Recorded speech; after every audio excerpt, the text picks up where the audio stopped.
The genesis of the Third Legion is a narrative defined by a tragic irony that would haunt them throughout the Great Crusade and into the abyss of heresy.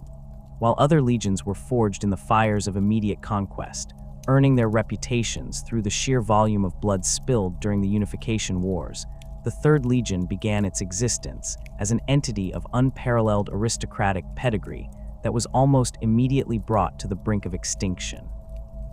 Their story starts on Terra, specifically within the noble courts of Europa. When the Emperor of Mankind finally broke the back of the techno-barbarian warlords and unified the throne world, he demanded a tithe of youth from the conquered territories to fuel his Astartes project. The gene seed of the Third Legion, derived from the template of the yet undiscovered Fulgrim, showed a predilection for refinement, aesthetic superiority, and tactical elegance. Consequently, the recruits were drawn almost exclusively from the ruling families and deposed royalty of the Europan distincts. This selection process was not merely political appeasement, it was a matter of compatibility. The neuropsychology of the Third Legion's gene seed required a mind accustomed to high concepts of hierarchy and discipline. These initial warriors were the scions of kings and princes, men who had been raised to rule, now repurposed to serve. In the earliest days of the Unification Wars, they were a glorious sight, often serving as the Emperor's direct emissaries and standard bearers. They fought with a precision that bordered on the artistic, eschewing the brute force of the Thunder Warriors for coordinated surgical strikes that dismantled enemy resistance with minimal collateral damage. However, this golden dawn was abruptly shattered by a catastrophe that nearly erased them from history before they could leave the Sol system. The event, known to imperial historians as the Blight, was a disaster of genetic manufacturing and sabotage.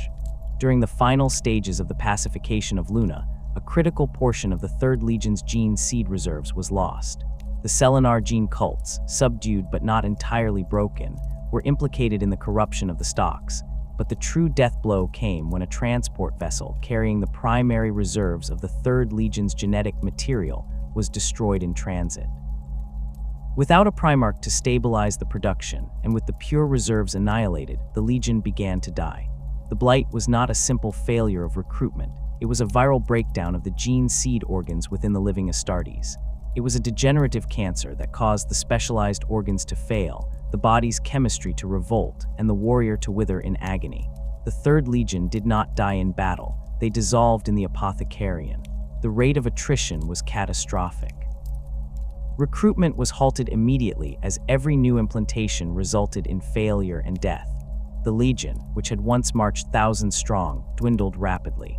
By the time the Great Crusade was ready to launch into the void, the Third Legion had been reduced to a mere 200 warriors. This battalion, the absolute last of their line, stood in formation on Terra, a microscopic force compared to the tens of thousands fielded by their cousin legions. They were survivors of a genetic holocaust, bearing the weight of their fallen brothers, terrified that their lineage would end in ignominy. They carried themselves with a somber, fragile dignity, believing they were witnessing the end of their own existence. While the Third Legion faced extinction on Terra, their progenitor was enduring a different kind of struggle light years away on the world of Chemos. To understand the psychology of Fulgrim and his sons, one must understand the gray, suffocating reality of this planet. Chemos was a mining world that had been cut off from the rest of humanity by the warp storms of the Age of Strife. It was a dying rock, circling a dim star, its surface scoured by wire-wool winds and choked by the smog of failing atmospheric processors. The civilization on Chemos had regressed into a bleak, utilitarian survivalism. There was no art, no music, no leisure, and no joy. Every calorie was counted, every drop of water recycled, and every hour of the day dedicated to the maintenance of the ancient, decaying machines that kept the population from freezing or suffocating. When the incubation pod of the Primarch crashed onto the surface of Chemos, it was found by a scouting party from the fortress factory of Kallax. The infant within was not named immediately, but his impact was instantaneous. In a world where resources were scarce, taking in an orphan was a calculation of potential energy expenditure versus labor output. The boy, eventually named Fulgrim after a mythical water bringer of local folklore, grew at an unnatural rate. He was not just physically superior to the malnourished inhabitants of Chemos. his intellect was a furnace of innovation. Within 50 years of his arrival, he had risen from a simple laborer to the master of Kallax, and eventually the planetary governor. Fulgrim's conquest of Chemos was not a war of bullets, but a war of efficiency. He looked at the rusting machinery and the despairing populace and saw a puzzle to be solved. He repaired the atmospheric scrubbers that had been broken for centuries. He optimized the mining drills. He restructured the logistical networks. Under his guidance, Chemos began to produce a surplus for the first time in millennia, but Fulgrim did not stop at mere survival. This is the crucial pivot point in his psyche that would define the Third Legion. He argued that simply existing was not enough. Humanity had to aspire to something greater. Once the people were fed and warm, he reintroduced culture. He taught them that efficiency could be beautiful. A machine that functioned perfectly was a work of art. A society that operated without friction was a masterpiece. The pursuit of perfection became the ideology of Chemos. It was a reaction to the squalor he had been born into. He sought to beautify the galaxy because he had seen how ugly existence could be without effort. The isolation of Chemos ended with the arrival of the Emperor's fleet. The sky, perpetually shrouded in toxic clouds and industrial smog, was pierced by the descent of the Imperial drop ships. The meeting between the Emperor and Fulgrim is recorded as one of the few bloodless compliances of a Primarch. There was no challenge, no duel, and no negotiation. When the Emperor landed, the perpetual twilight of Chemos seemed to break.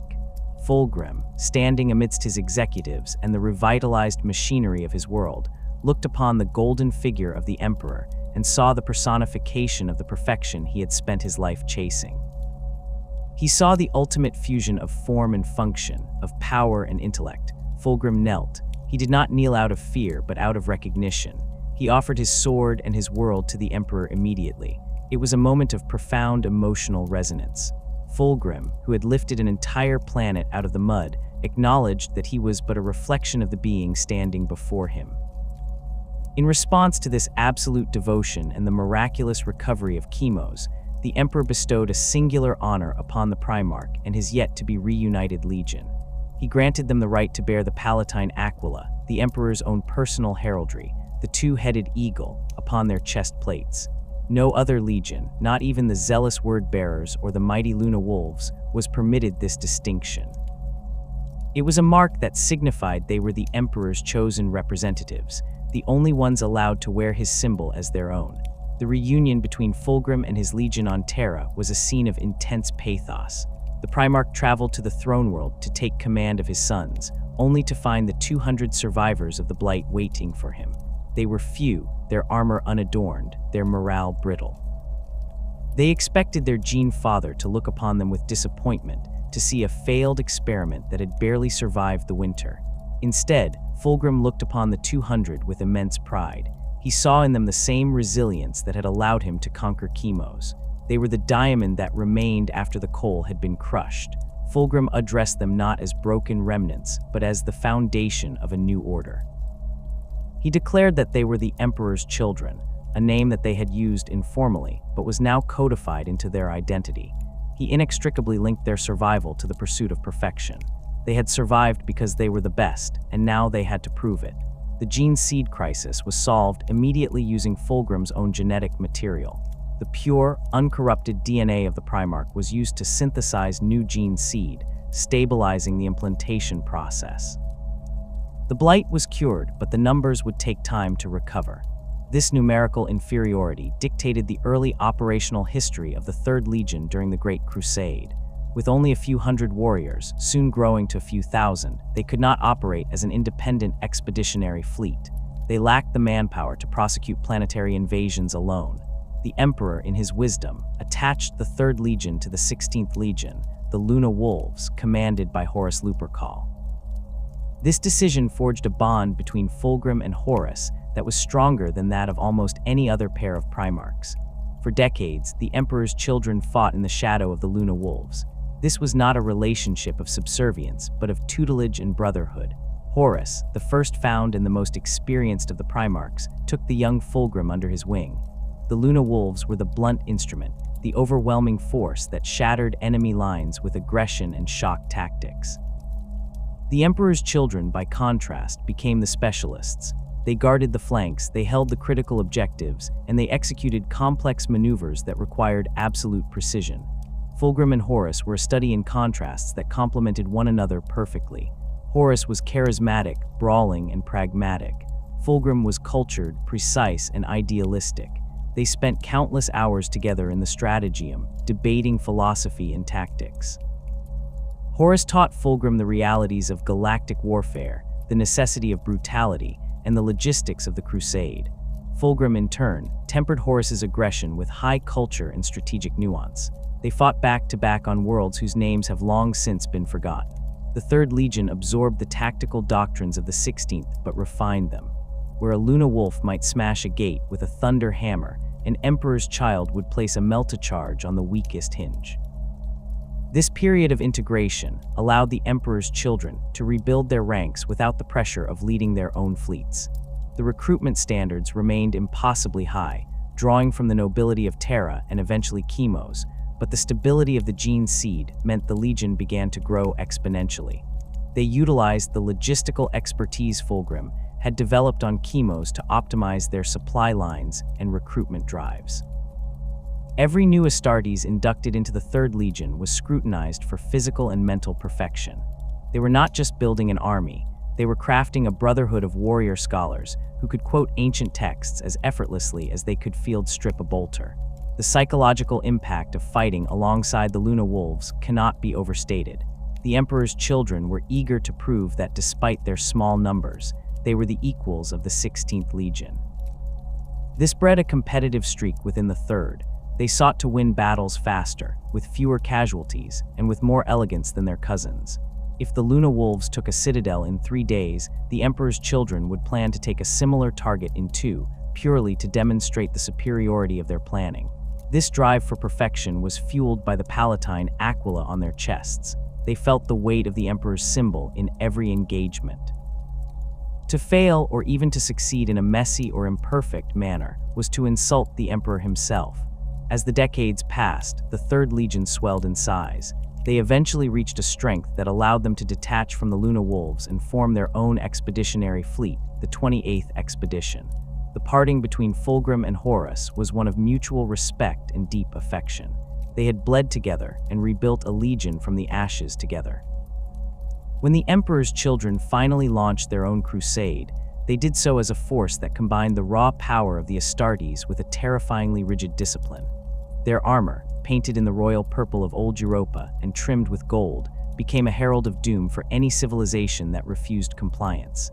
They did not just defeat enemies, they dismantled them with a choreography that was horrifying to behold. The legacy of Chemos was evident in every aspect of their warfare. Just as Fulgrim had optimized the mining output of his homeworld, he optimized the lethality of his legion. The command structure was fluid yet absolute. Captains were chosen not just for martial prowess, but for their grasp of strategy and art. The Lord Commanders of the Legion, men like Eidolon and Vespasian, were shaped in Fulgrim's image, proud, capable, and utterly intolerant of failure. The Legion's rapid expansion in the 31st millennium was a testament to the stability of Fulgrim's gene seed once the Blight was eradicated. They grew faster than many other legions, eager to make up for the lost time and the shame of their near extinction. The bond with the 16th Legion remained, however. Even across the Gulf of Stars, the Emperor's children and the Luna Wolves maintained a close correspondence. Fulgrim and Horus would frequently coordinate their fleets to meet, sharing victories and continuing the brotherly competition that had defined their early years. This relationship established the Third Legion's place within the hierarchy of the Great Crusade not as outsiders, but as the heart of the military aristocracy. They were the Emperor's chosen, the phoenix risen from the ashes of the Blight, bearing the Aquila as a challenge to the galaxy. Perfection is mandatory. While the tutelage of Horus Lupercal provided the tactical foundation upon which the Third Legion was rebuilt, the soul of the Emperor's children was forged in the heat of a different relationship, one that would become the most tragic bond in the history of the Astartes. As the Great Crusade pushed outward, expanding the boundaries of the Imperium, Fulgrim encountered his brother Ferrus Manus, the Primarch of the Iron Hands. On the surface, the two demigods appeared to be diametric opposites. Fulgrim was a creature of light, flowing hair, and alabaster skin, draped in purple and gold, a being who valued art and culture as much as martial prowess. Ferrus Manus was grim, taciturn, and brutally utilitarian, his arms coated in the living liquid metal of necrodermis, leading a legion that sought to purge the weakness of flesh through bionics and cold logic. Yet when they met, they did not clash as rivals, but locked together like two halves of a mechanism finally made whole. Their bond was immediate and profound, rooted in a shared obsession that went beyond mere warfare, the drive for improvement. For Fulgrim, this improvement was aesthetic and biological, the perfection of the human form and society. For Ferrus, it was mechanical and structural, the hardening of the galaxy against entropy. They found in one another the only other being capable of understanding the crushing weight of their own standards. This brotherhood was solidified not on a battlefield, but within the subterranean magma, forges beneath the Ural Mountains on Terra. Both Primarchs possessed a supernatural affinity for craftsmanship, and during a lull in the Crusade's logistics, they sought to test their skills against one another in a feat of creation rather than destruction. The contest in the Urals is a cornerstone of Imperial history, a moment of creation that birthed weapons of legendary lethality. The heat in the deep forges was enough to flay the skin from a mortal man, but the Primarchs worked stripped to the waist, their hammers ringing like thunder in the confined cavern. For weeks, they toiled without rest, the air shimmering with heat haze and the smell of ozone. Ferrus Manus, using his metal hands to shape the superheated alloys directly, sought to create a weapon that burned with the fury of a star. He forged Fireblade, a power sword of golden hue. It was a weapon of exquisite balance, its edge capable of parting molecular bonds with a hum that sounded like a choir of angels. It was not merely a sword, it was the concept of severance given physical form, designed to cut through the thickest armor as if it were smoke. Simultaneously, Fulgrim worked the anvil to create a weapon that embodied the irresistible force of the Crusade. He crafted Forgebreaker. This was not a sword, but a massive warhammer, its head dense enough to crack the tectonic plates of a world. Fulgrim poured his obsession with equilibrium into the haft, ensuring that despite its immense weight, it could be swung with the speed of a dueling saber. The weapon was a masterpiece of kinetic engineering, fitted with disruption field generators that could pulverize a dreadnought sarcophagus in a single blow. When the work was done, the brothers presented their creations to one another. In a display of humility that seems heartbreaking in retrospect, both Primarchs declared the other's work superior. Fulgrim looked upon Fireblade and saw the lethal elegance he always strove for. Ferrus hefted Forgebreaker and felt the raw, undeniable power that defined his philosophy. They exchanged the weapons there in the dark warmth of the Urals, swearing an oath of eternal brotherhood. From that day forward, Ferrus Manus wielded Fireblade, the sword made by the Phoenician, and Fulgrim carried Forgebreaker, the hammer crafted by the Gorgon. This exchange was more than a gift, it was a symbiotic pact. It symbolized that the 3rd and 10th legions were intertwined, their differing methodologies ultimately serving the same goal of imperial dominance. This pursuit of perfection that bonded the Primarchs trickled down into the very marrow of the Emperor's children combat doctrine. As the Legion grew to full strength, detaching from the Luna Wolves to prosecute their own campaigns, they developed a style of warfare that was terrifyingly distinct. They did not practice the attrition warfare of the Death Guard or the terror tactics of the Night Lords. The 3rd Legion sought the perfect war. To an Emperor's children commander, a victory achieved with sloppy maneuvering or unnecessary expenditure of ammunition was a failure, regardless of the outcome. They approached battle as a grand, lethal puzzle where every piece had to fit seamlessly. Their battle plans were labyrinths of complexity. Before a single drop pod was launched, the Legion's logisticians and strategists would spend weeks analyzing the enemy. They mapped atmospheric currents to ensure ideal drop trajectories.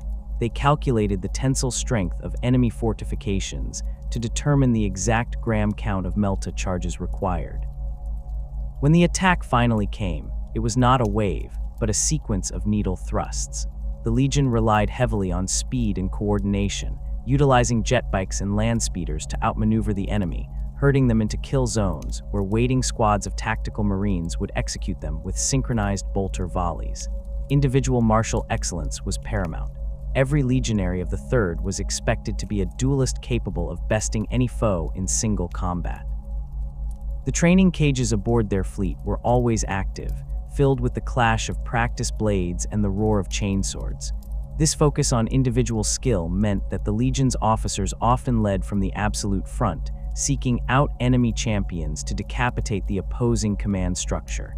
It was a doctrine of arrogance, certainly, but it was an arrogance backed by capability. They fought with a fluidity that made war look like a dance, their purple armor unblemished by the grime of battle because they moved too fast for the mud to catch them. However, this obsession with perfection began to cultivate a high-pressure environment within the Legion's hierarchy. The drive to be the best created a razor-thin line between ambition and obsession. This internal culture is best exemplified by the rise of key figures who would shape the Legion's destiny. Foremost among them was Lord Commander Eidolon. Eidolon was the embodiment of Fulgrim's demand for superiority. He was a warrior of immense skill and tactical acumen, but his soul was corroded by a desperate need for validation. He did not just want to win, he wanted to be acknowledged as the architect of victory.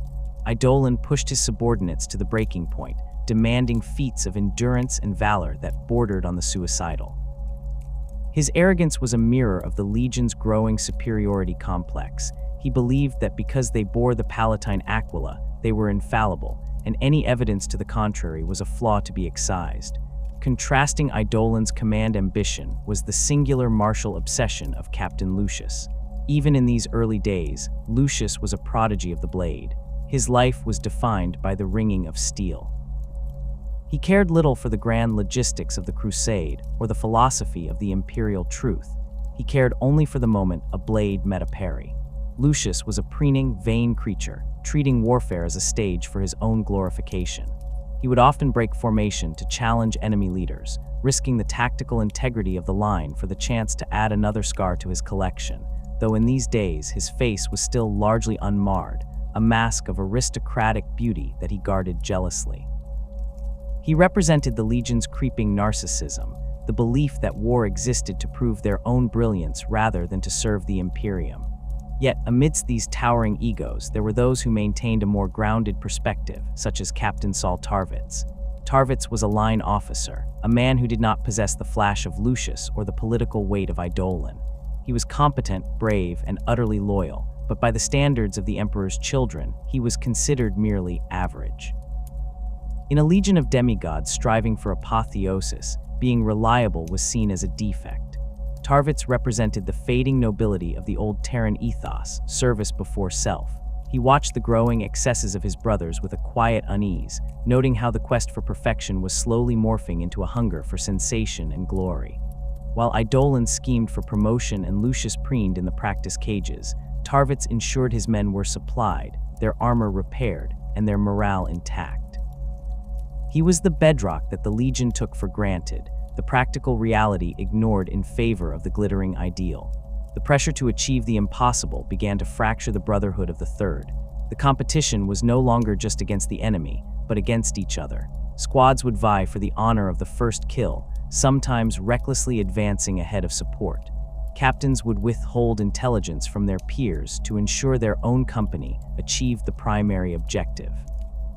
The perfect war became a terrifying master. If a battle was won, but the casualty ratio was slightly higher than predicted, the post-action briefings would be brutal inquisitions. Fulgrim himself, driving this culture, would accept nothing less than the sublime. He reorganized the Legion's structure constantly, seeking an alchemical formula of command that would yield flawless results. This relentless drive was fueled by the Legion's gene seed stability and their rapid expansion. New recruits from Chemos and Terra were inducted into a culture that told them they were the pinnacle of human evolution. They were taught that the other legions were blunt instruments, the World Eaters were butchers, the Ultramarines were bureaucrats, the Imperial Fists were masons. Only the Emperor's children were true artists of death. This indoctrination created a legion that was socially isolated even as it fought alongside its cousins. They looked down upon the forces they were meant to liberate, seeing the baseline humanity of the Imperial Army not as charges to be protected, but as clutter on the battlefield, obstacles to the perfect maneuver. As the Crusade pushed into the furthest reaches of the galaxy, the Third Legion's victories were numerous and spectacular. They brought worlds to compliance with a speed that rivaled the Luna Wolves. They toppled Xeno's empires that had stood for millennia, dismantling them with the precision of a master watchmaker taking apart a timepiece. Yet, in the shadow of these triumphs, the quest for perfection was becoming a hollow hunger. The warriors of the Third were finding that mere efficiency was no longer satisfying. They began to crave more extreme stimuli, sharper challenges, and greater accolades. The artistic pursuits that Fulgrim had encouraged, sculpture, music, oratory, began to take on a frantic, obsessive edge. The statues in the 28th Expedition's gallery decks became more abstract and disturbing. The music composed by the remembrancers attached to the fleet grew discordant and jarring. The forging of the bond with Ferrus Manus and the acquisition of Fordbreaker remained a high point of their history, a symbol of what the Legion could have been: strong, unified, and noble. But the seeds planted by their own doctrine were germinating. The weapons they wielded were mastercrafted, their armor was polished to a mirror sheen, and their battle plans were mathematically flawless. But the souls inside the ceramite were being stretched thin. The Emperor's children were marching toward a precipice, driven by the belief that they could fly, unaware that the wax on their wings was already beginning to melt in the heat of their own ambition. The Brotherhood of Iron and the quest for perfection had built a magnificent facade, one that shone brilliantly across the stars, blinding the galaxy to the rot that was quietly taking root in the heart of the Phoenix. The 28th Expeditionary Fleet drifted into the Laren system not as a cluster of warships, but as a procession of gilded monuments to imperial might. At the vanguard sailed the Pride of the Emperor, a Gloriana-class battleship that served as the mobile court of the Phoenician. By this stage in the Great Crusade, the Third Legion had fully shed the dust of their near extinction, presenting themselves as the glittering apex of the Astartes project. Their armor was a polished purple that seemed to absorb the starlight, trimmed with gold that shone with a luster maintained by thousands of serfs. However, the system they entered offered a challenge that would test not just their martial prowess, but the philosophical bedrock of their existence. The Lair were not a crude Xenos breed of feral beasts or scavenging techno-barbarians. They were a civilization of terrifying elegance. The initial Auspex scans and scout reports revealed a society that had completely subjugated its environment, not through mechanical industry, but through biological mastery. They inhabited a water world, dwelling on floating atolls of coral and bone that drifted upon chemically rich oceans. They possessed no individuality in the human sense. Rather, they were a species entirely dedicated to the optimization of form and function. This discovery struck a resonant chord within Fulgrim. Here was a species that mirrored the Third Legion's own obsession with perfection, yet it was a dark, distorted reflection. The Lair did not seek to perfect the spirit or the culture, but to warp the flesh into whatever shape was most efficient for the task at hand. Administratum logisticians attached to the fleet estimated that the pacification of the Lair would require a decade of grinding attrition. They cited the density of the Xenos population, their biological adaptability, and the hazardous environment of the oceanic world. To Fulgrim, this calculation was an insult. The suggestion that the Emperor's chosen warriors would be bogged down for 10 years by a single alien species was unacceptable. In a display of the hubris that was beginning to crystallize around his command decisions, Fulgrim declared that the Third Legion would not take 10 years, nor 10 months. He promised the compliance of Laren within a single month. It was a boast made not out of tactical necessity, but out of a desperate need to prove that the Emperor's children were superior to the constraints of probability. The war that followed was a conflict of breathtaking brutality. The Lair were formidable combatants. They were serpentine creatures, their lower bodies consisting of powerful, coiling tails, while their upper torsos boasted multiple limbs, often grafted with organic weaponry or vibro blades. They moved with a fluid speed that rivaled the Astartes, their nervous systems artificially accelerated to react in microseconds. For the first time, the legionaries of the Third found themselves fighting an enemy that did not cower before their transhuman speed but matched it. The floating coral cities became slaughterhouses. The Emperor's children deployed via stormbirds and drop pods onto the swaying platforms, engaging in close-quarters butchery where the line between art and atrocity began to blur. Fulgrim led from the front, wielding Fireblade, the golden sword forged by Ferrus Manus. He was a whirlwind of destruction, his blows severing lair heads and limbs with a grace that made the violence seem choreographed. But the resistance was stiffer than anything the Legion had anticipated. The lair fought with a unity of purpose that suggested a hive mind or a fanaticism beyond understanding. They utilized sonic weaponry, strange biological cannons that emitted frequencies capable of rupturing power armor and liquefying the organs within. The air of Laren was filled with a cacophony of shrieking alien engines and the wet tear of bolter rounds detonating within soft flesh. As the month-long deadline approached, the fighting intensified around the central atoll, the location of the lair's primary temple. This structure was a towering spire of silver and bone, defying gravity and architectural logic. The atmosphere around the temple was thick with a heavy, cloying musk, pherochemical stimulants released by the lair to drive their warriors into a frenzy. The Emperor's children pushed forward, their discipline holding against the sensory onslaught, but the cost was high.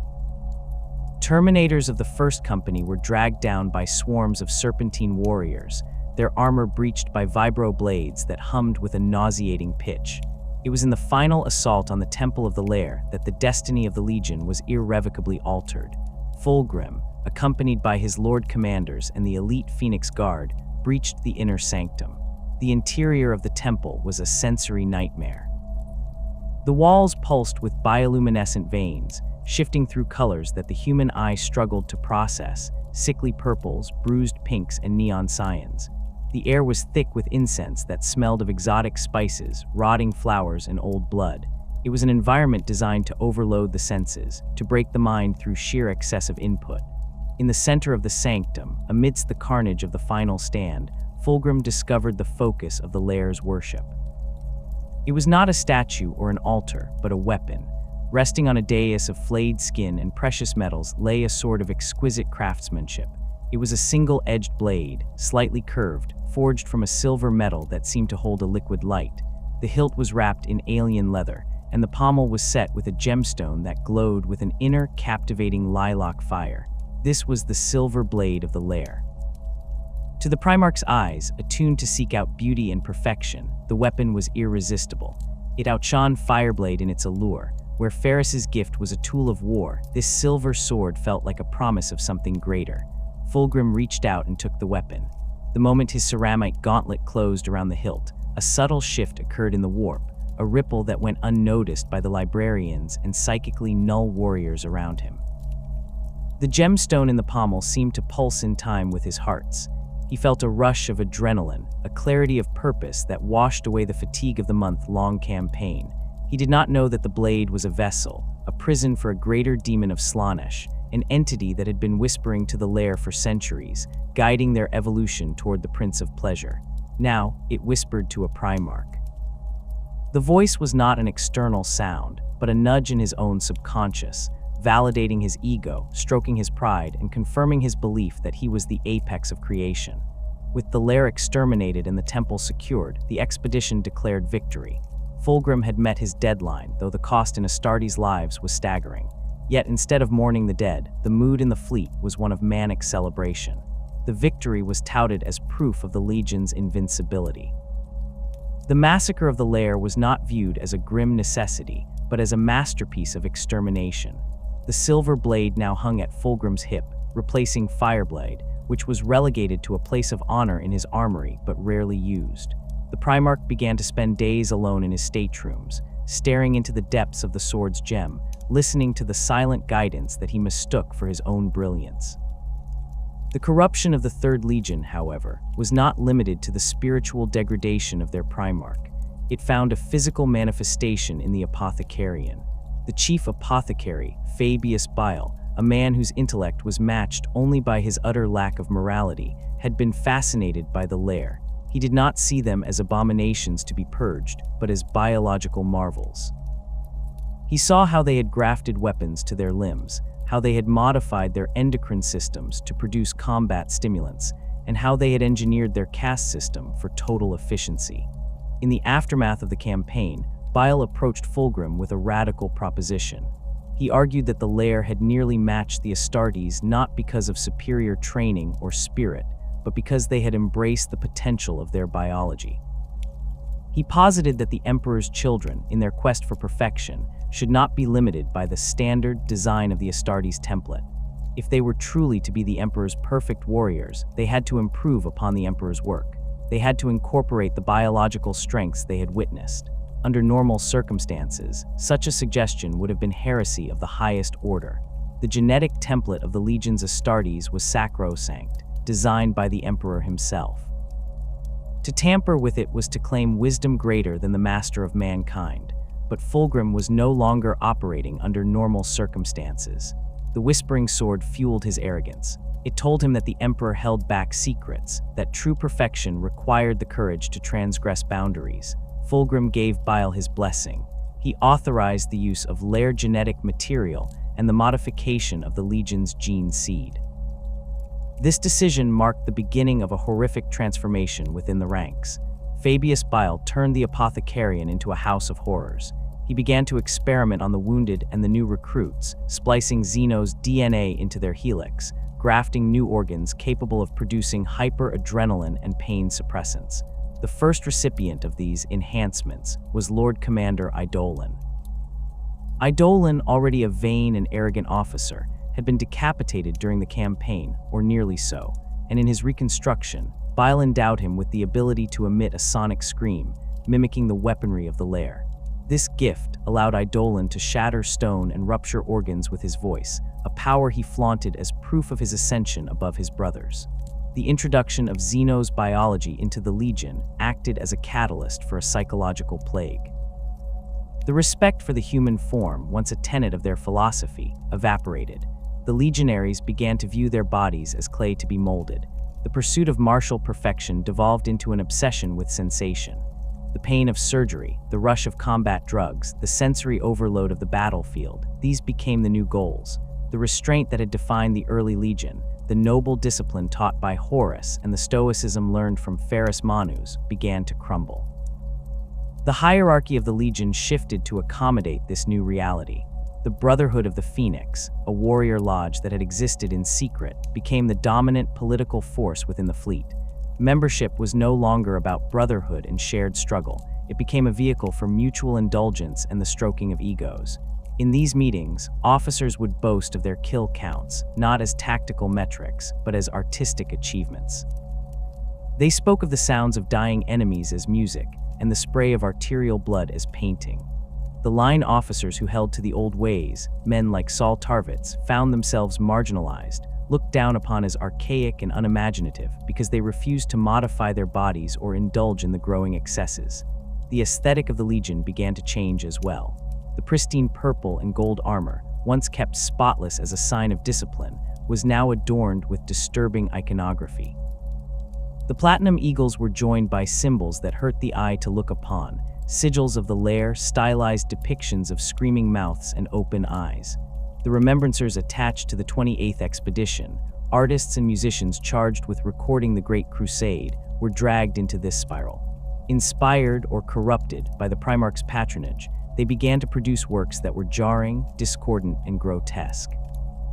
Sculptors used human bone and fluids in their creations.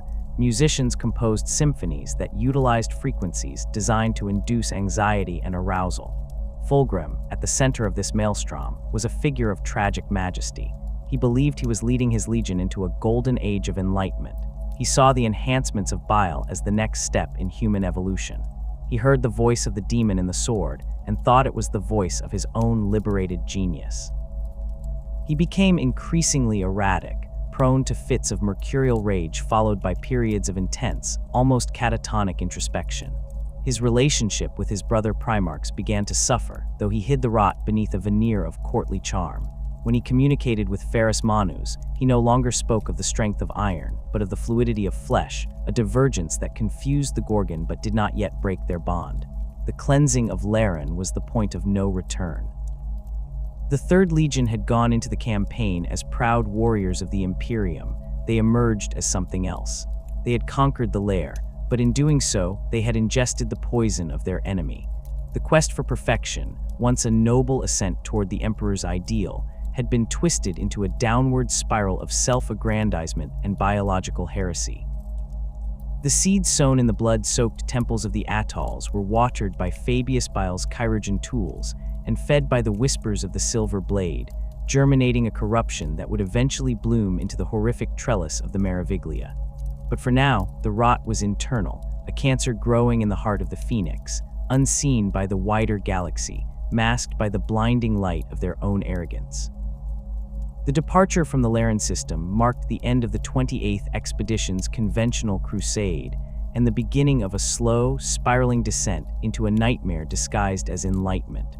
The pride of the Emperor, once a vessel of pristine martial discipline and high culture, began to undergo a metamorphosis that mirrored the darkening soul of its master. In the weeks and months following the genocide of the Lair, the atmosphere aboard the flagship shifted from one of rigorous asceticism to a stifling, perfumed humidity. The air circulators, previously scrubbed to clinical sterility, now pumped scents of heavy musk, exotic spices, and pheromones harvested from the Xenos dead, masking the underlying copper tang of dried blood that seemed to seep from the very bulkheads. Fulgrim secluded himself within the Heliopolis, his private quarters and stratageum, for days at a time. The silver blade of the Lair never left his side. It hung at his hip, a glittering sliver of malice that had usurped the place of honor once held by Fireblade, the golden sword gifted to him by Ferrus Manus. The Primarch's isolation was not one of meditation, but of communion. The demon bound within the sword did not speak in booming commands, but in insidious whispers that sounded like Fulgrim's own subconscious. It preyed upon the insecurities that the Phoenician had buried deep beneath his layers of arrogance. It spoke of the Emperor's departure to Terra as an abandonment, a sign that the master of mankind viewed his sons as mere tools to be discarded once the galaxy was conquered. It magnified the slight of the Warmaster title being bestowed upon Horus, twisting Fulgrim's brotherly love into a jagged shard of jealousy. The voice assured him that he alone possessed the vision to see the galaxy as it truly was, that his brothers were crude and unimaginative, and that only by unlocking the full potential of sensation could he achieve the perfection he so desperately craved. This psychological erosion trickled down through the ranks with terrifying speed. The hierarchy of the Third Legion, conditioned to emulate their gene father in all things, began to mimic his erratic behaviors and newfound obsessions. The discipline of the drill yard was replaced by the competitive excesses of the banquet hall and the duel. Lord Commander Eidolon, the first of the new officers, strutted through the corridors of the Pride, his voice augmented by Fabius Bile's surgeries, surrounded by a sycophantic court of captains who sought similar enhancements. The respect for the standard human form, the template created by the Emperor, vanished entirely. Astartes began to scarify their flesh, branding intricate, swirling patterns into their skin that mirrored the chaotic iconography found in the Lair temples. They sought out bile in the apothecarian, demanding modifications that would heighten their senses, allowing them to perceive colors beyond the visible spectrum or hear sounds that would drive a mortal mind to madness. The cultural shift was most visible among the Remembrancer Order attached to the fleet. These artists, poets, and musicians, brought along to chronicle the Great Crusade, became the canaries in the mine of the Legion's corruption. Under Fulgrim's patronage, the pursuit of art devolved into a frantic hunt for extreme stimuli. The composer Bekwa Kinska, once a creator of soaring symphonies, began to write music that was discordant and jarring, utilizing instruments crafted from Xenos bone and stretched skin.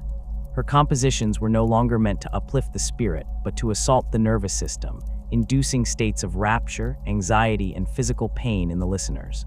The sculptors and painters, too, abandoned realism for the grotesque. They began to mix bodily fluids, blood, bile, and spinal humors, into their pigments, claiming that only organic matter could truly capture the essence of life and death.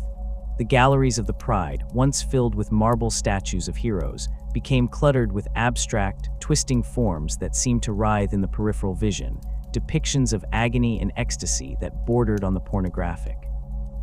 Amidst this growing carnival of depravity, the 28th Expedition received word of the 63rd Expedition's location.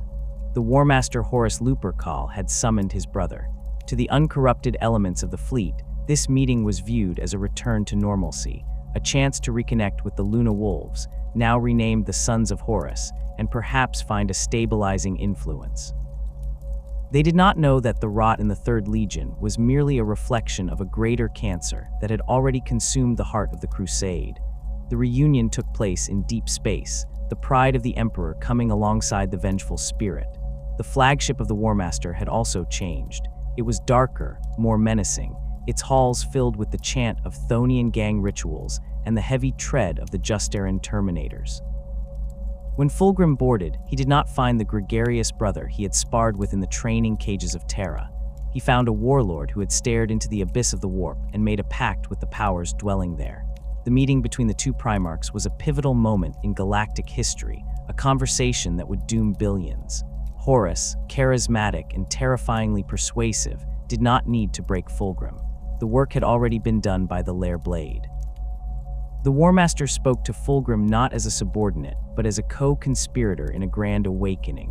He revealed the truth that the Chaos Gods had shown him, that the Emperor sought to ascend to godhood alone, leaving his sons to rot in a galaxy of sterile oppression. He spoke of the Imperial truth as a lie designed to shackle the potential of humanity. To Fulgrim, whose mind was already swimming with the demon's whispers of betrayal and hidden potential, Horus's words were the key that unlocked the final door. The Primarch of the Emperor's children did not recoil in horror at the mention of rebellion. Instead, he felt a surge of validation. Here was the confirmation that his feelings of abandonment were justified. Here was a cause worthy of his perfection. In the stratagem of the vengeful spirit, beneath the gaze of the flayed wolves and the eye of Horus, Fulgrim pledged his sword and his legion to the traitor cause. It was not a pledge made out of fear, but out of a twisted sense of loyalty and vanity. He believed that he and Horus were the only ones strong enough to shepherd humanity into a new age of freedom and sensation. The pact was sealed not with ink, but with intent. Fulgrim promised to deliver the support of the Third Legion, and more ambitiously, to turn his closest brother, Ferrus Manus, to the War Master's side. He believed in his hubris that Ferrus would see the logic of their rebellion, that the bond of iron and stone they shared would be stronger than the loyalty to a distant emperor. However, before the full horror of the heresy could be unleashed, a final, desperate attempt was made to save the Phoenicians' soul.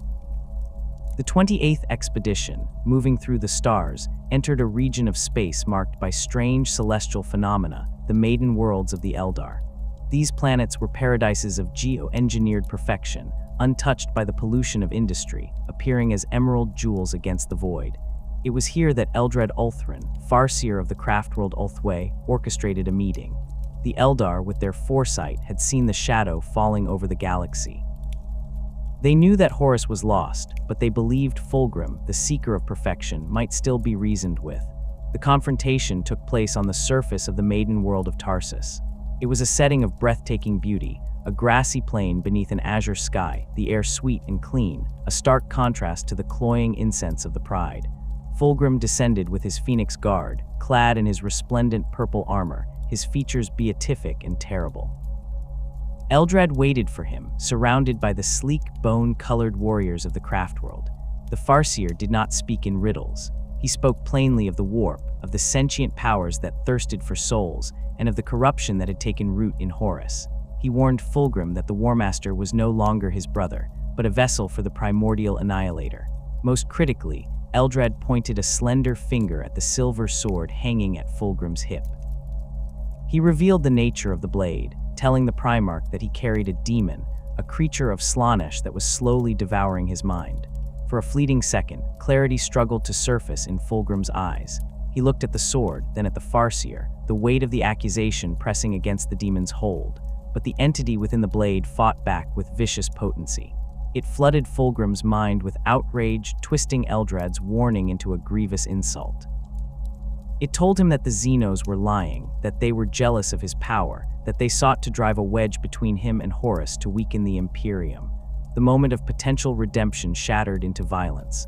Fulgrim's vanity, weaponized by the demon, exploded. He drew the silver blade, the metal singing a shriek of anticipation, and declared the Eldar to be enemies of the truth.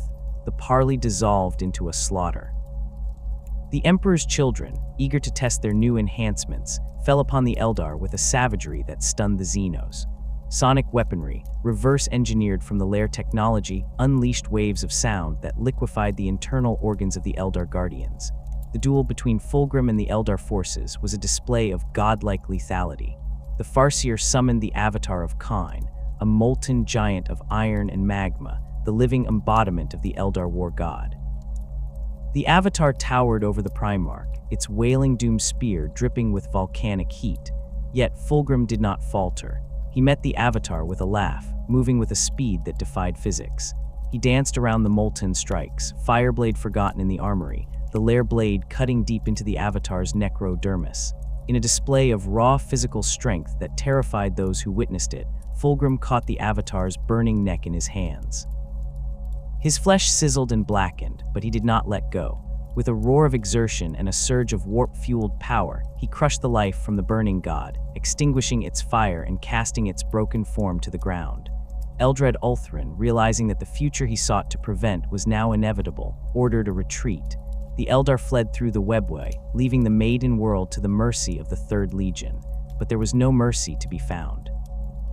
Fulgrim, enraged by the encounter and the insinuation that he was a puppet, ordered the extermination of the world. He did not just want the Eldar dead, he wanted their perfection erased. The fleet in orbit unleashed a virus bombardment, the life-eater virus consuming the verdant forests and crystal oceans of Tarsus, reducing the paradise to a gray, sludge-filled tomb within hours. The destruction of Tarsus was the final severance from the Emperor's light. Fulgrim had rejected the truth when it was presented to him, choosing instead the comforting lies of the demon and the camaraderie of the traitor. The Third Legion washed the blood of the Eldar from their armor, but the stain on their souls was indelible. They turned their ships back toward the galactic heavy lanes, moving to rendezvous with the Iron Hands. Fulgrim sat upon his throne aboard the Pride, the burned flesh of his hands slowly knitting back together, his mind focused on the upcoming meeting with Ferrus Manus. He convinced himself that he was going to save his brother, to open Ferrus's eyes to the new reality, just as Horus had opened his. He did not see the tragedy that awaited them, nor did he realize that the path he walked now led only to the blood-soaked sands of Istvan V. The descent was over. The Emperor's children had landed in the abyss, and they had begun to call it home. The virus bombing of the maiden world Tarsus was the final severance of the Third Legion's political loyalty to the Imperium, but the spiritual death of the Emperor's children required a more intimate, ritualistic setting to complete its gestation. The fleet did not immediately jump to the Istvan system, following the genocide of the Eldar. Instead, the pride of the Emperor drifted in the void, turning inward as the corruption that had begun in the lair temples reached its terrifying crescendo. The atmosphere aboard the flagship had devolved from a military vessel into a floating opium den of the damned. The corridors, once polished to a mirror sheen by serfs fearful of a speck of dust, were now smeared with graffiti written in bodily fluids, the air thick with the cloying, sweet rot scent of psychotropic incense and unwashed bodies. The culmination of this descent was the premiere of the Maraviglia, a symphony composed by the remembrancer Bequa Kinska. Kinska, like the rest of the expedition's artists, had been driven to the brink of madness by the whispers of the warp and the patronage of a Primarch who no longer recognized boundaries.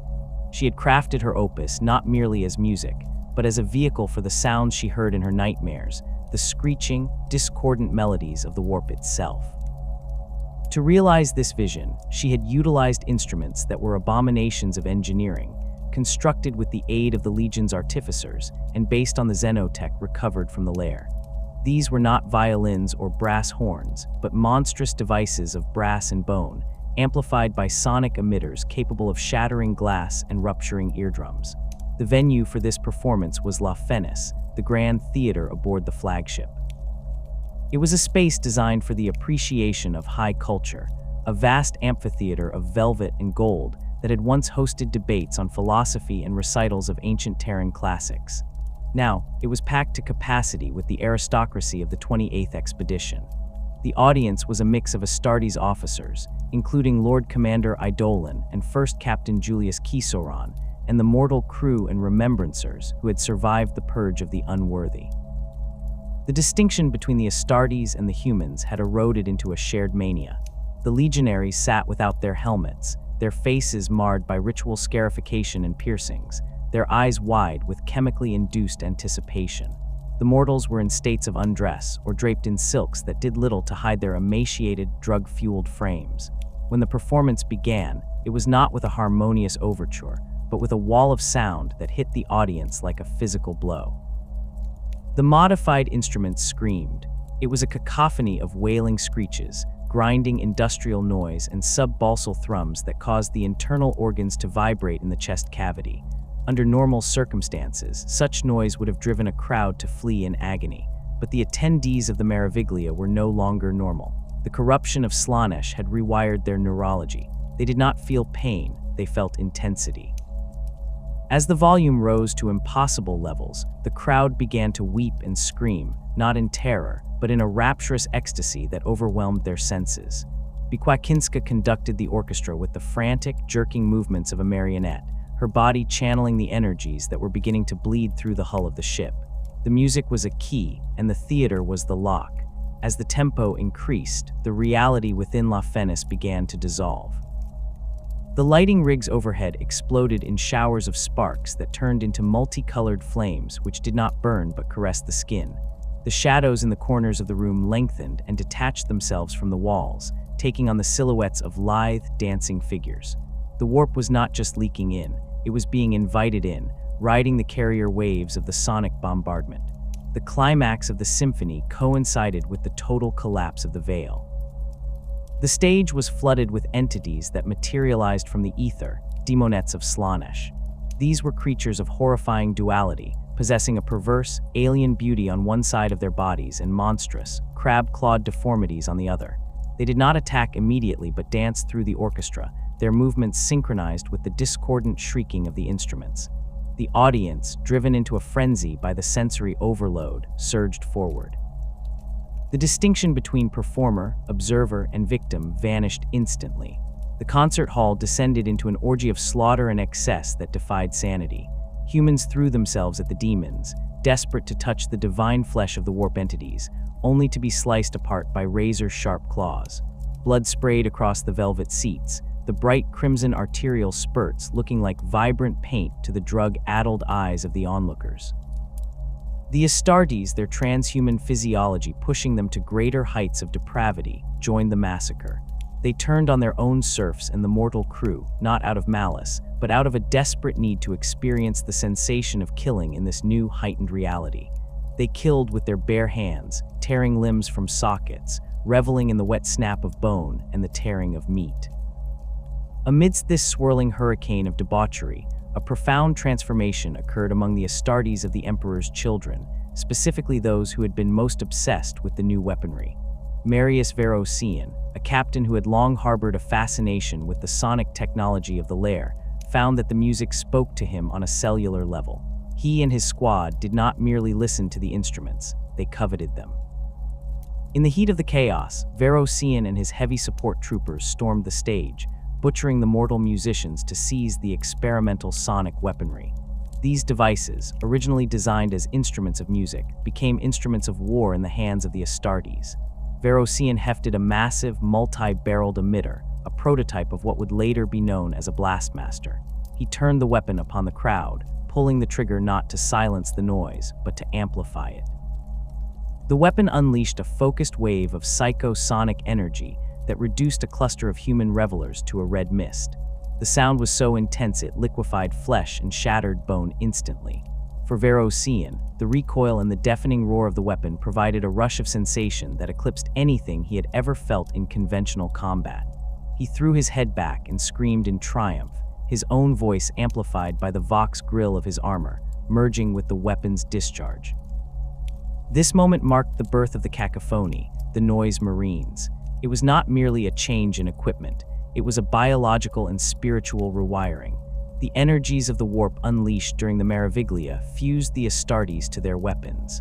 The heavy cabling of the sonic blasters seemed to writhe and burrow into the ceramite of their armor, connecting directly to their nervous systems. Their helmets, already modified with enhanced auditory sensors, became permanent fixtures, their ears mutating to perceive frequencies that would boil the brain of an unaugmented human. They became conduits for the song of Slaanesh, addicted to the destructive power of sound, forever seeking the next ear-splitting crescendo that could stimulate their deadened nerves. While his sons transformed into monsters, Fulgrim stood at the center of the storm, a god of ruin in purple and gold. The Primarch had watched the descent of his legion with the eye of a proud father, witnessing his children finally achieving their potential. He moved through the carnage with the silver blade of the lair in hand, the demon within the sword gorging itself on the soul stuff filling the room. It was here, in the midst of the Meraviglia, that Fulgrim committed an act that symbolized the final death of the legion's old soul. He found the sculptor Ostjan de Laffer, a man who had remained true to the old ideals of art, striving to capture the Emperor's majesty in stone. De Laffer had been horrified by the Legion's fall, and in his final moments, he had tried to present Fulgrim with a statue of the Emperor, a work of true, uncorrupted perfection. Fulgrim, his mind twisted by the demon and the scene around him, looked upon the statue and saw only judgment. In a fit of jealous rage, he impaled Ostjan de Laffer on the very statue the sculptor had created. The murder was not quick, it was intimate and cruel. Fulgrim declared that the only true art was death, and that Ostjan's static sculpture was worthless compared to the dynamic, shifting masterpiece of the massacre unfolding around them. With this murder, Fulgrim severed the last lingering thread of his humanity. He gave himself fully to the sensation of the moment, his aura flaring with the dark light of the Dark Prince. The Primarch who had once sought to uplift humanity through culture now reveled in its degradation. The Meraviglia was the point of no return for the Third Legion. Before this night, they were traitors in intent, swayed by the political machinations of Horus. After the concert, they were physically and spiritually damned. The discipline that had defined the Emperor's children, the rigid hierarchies, the tactical precision, the obsession with martial excellence, collapsed completely. In its place rose a new doctrine of terror and excess. The chain of command dissolved into a loose confederation of warbands led by the strongest and most depraved champions. Authority was no longer derived from rank or strategic acumen, but from the favor of Slaanesh and the ability to inflict the most exquisite agony. The physical mutation of the Legion accelerated rapidly in the wake of the concert. The energies summoned by Bikwakinska did not dissipate, they saturated the ship. The armor of the Emperor's children began to warp, the ceramite stretching and flowing like wax. Colors became impossibly bright, hurting the eyes of anyone not blessed by the Dark Prince. The gold trim of their pauldrons tarnished into strange, iridescent hues. The bodies of the Astartes, already modified by Fabius Bile, began to reject their natural forms entirely. Limbs elongated, eyes turned entirely black or multiplied, and sensory organs swelled to grotesque proportions. They became creatures built for consumption, their mouths filled with needle teeth, their tongues forked like the lair they had conquered. Combat doctrine shifted overnight. The surgical strikes and complex maneuvers that Fulgrim had once taught were abandoned. The Legion now fought to terrify. The Noise Marines, the Cacophony, took the vanguard. Their weaponry was not designed to kill efficiently, but to inflict maximum trauma. A bolter round kills instantly. A sonic blaster ruptures organs, bursts blood vessels, and leaves the victim writhing in prolonged agony before death. This psychological warfare became the Legion's hallmark. They wanted their enemies to hear them coming. They wanted the battlefield to be a stage where they could perform their symphony of destruction. The terrifying wail of their sirens and the thrum of their bass cannons became the herald of a fate worse than death. The pride of the Emperor itself was transformed. The crew, those who survived the initial massacre, became little more than cattle or playthings for the Astartes. The glorious halls of the flagship became charnel houses, decorated with the flayed skins of the crew and the shattered remnants of the art that had once defined the Legion's soul. The air recyclers pumped a constant fog of combat stimulants and hallucinogens, ensuring that no one on board ever came down from the high. The ship became a living organism, an extension of Fulgrim's corrupted will, pulsing with the heartbeat of the warp. Fabius Bile, who had watched the Meraviglia with the detached curiosity of a vivisectionist, found his laboratories overflowing with new subjects. The massacre provided him with an endless supply of raw material, Astartes and mortals alike who had been touched by the warp. He worked tirelessly to stabilize the mutations, to graft the sonic weaponry into the flesh of the Cacophony permanently, and to push the boundaries of Astartes' physiology even further. He saw the corruption not as a curse, but as a breakthrough. The restraints of the Emperor's design were gone, and the Third Legion was now free to evolve into the perfect predators he had always envisioned. As the 28th Expedition finally prepared to move toward the Istvan system, they were no longer the force that had left Terra. They were a carnival of monsters. The gleaming purple armor was now stained with dried blood and filth, the golden eagles defaced or twisted into leering faces.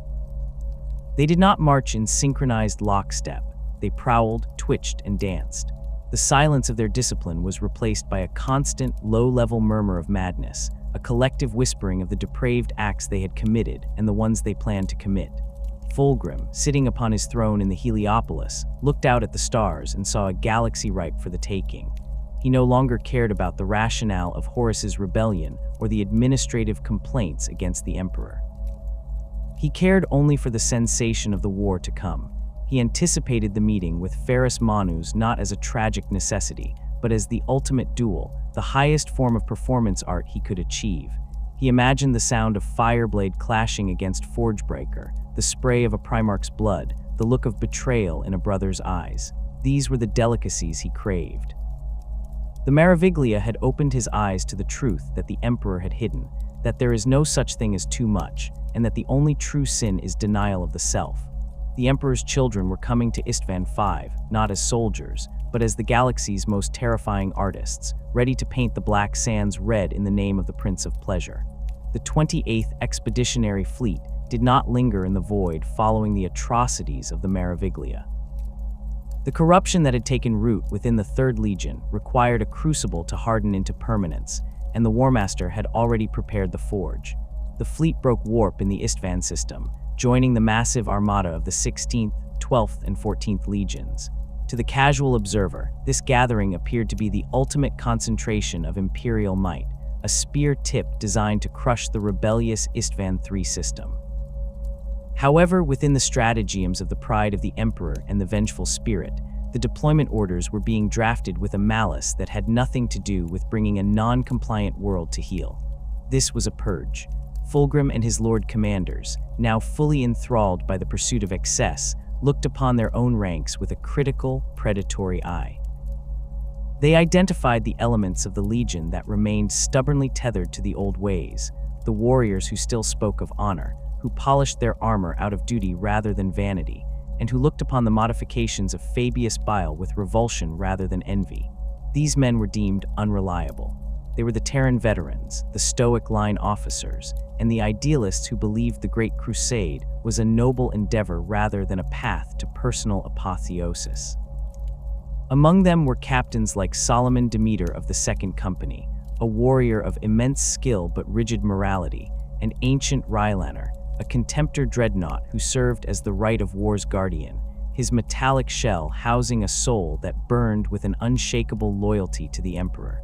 The tactical deployment to the surface of Istvan III was engineered to isolate these elements.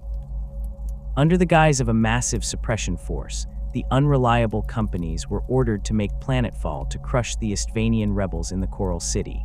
It was a deployment of thousands, sending down the pride of the Legion's old guard. Saul Tarvitz, a file officer of the 10th Company who had long been considered mediocre by the Legion's increasingly arrogant standards, was initially scheduled to remain with the fleet. However, through a twist of fate and his own growing suspicions regarding the erratic behavior of his superiors, Tarvitz found himself investigating the logistical anomalies of the operation. He discovered that the fleet was not preparing for a ground support campaign, but for a planetary bombardment of apocalyptic scale. On the surface, the Loyalist Emperor's children executed their mission with the clinical efficiency that had once defined the entire Third Legion. They secured the Coral City, suppressing the local resistance with precise bolter fire and coordinated maneuvers. Solomon Demeter and his company held the strategic centers, while Ancient Rylaner strode through the rubble, his assault cannon tearing through the rebel fortifications. They believed they were bringing the Emperor's light to a wayward world. They did not know that in the void above, their Gene Father had already signed their death warrants. The betrayal began not with a blade, but with a warning. Saul Tarvitz, having seized a Thunderhawk gunship from the flight deck of the Andronius, broke command protocols and flew through the atmospheric flak to reach the surface. His message was simple and horrifying. The fleet was about to fire not on the enemy, but on them. The warning came just moments before the sky turned black with the descent of the virus bombs. The Life-Eater virus, a biological weapon of forbidden lethality, was unleashed upon Istvan III. The Loyalists, alerted by Tarvitz's desperate transmission, scrambled for the sealed bunkers and catacombs beneath the Coral City. Those who were too slow died in agony that defies description. The virus devoured organic matter instantly, reducing men to sludge within their power armor, the necrotic slurry boiling out of the vents. The city itself seemed to melt, the stone and steel dissolving under the biological assault.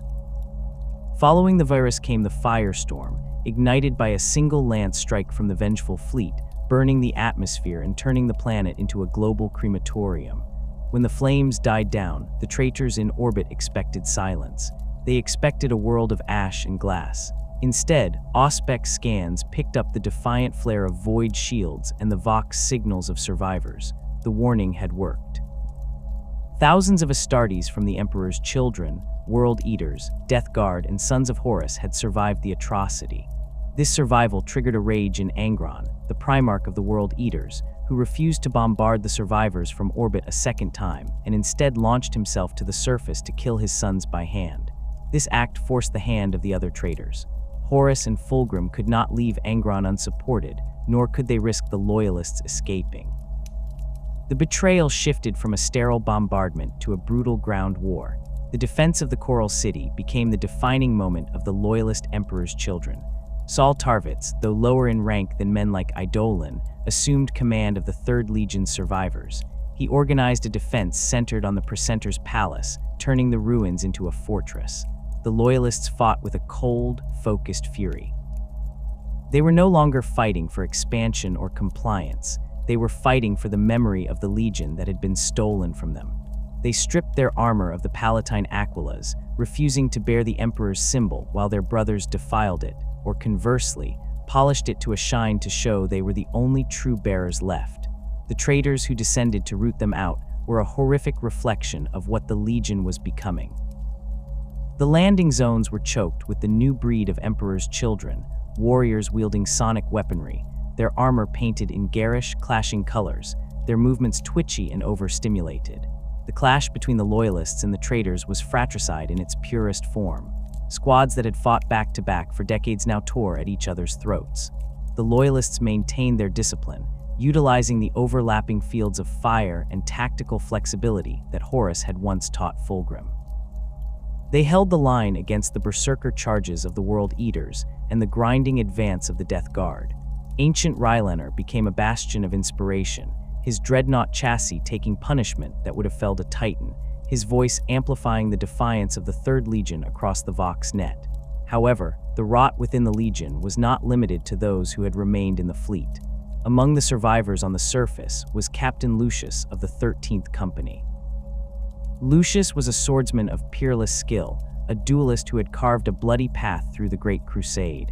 Initially, he fought alongside Tarvitz and the Loyalists, his blade taking a heavy toll on the traitor forces.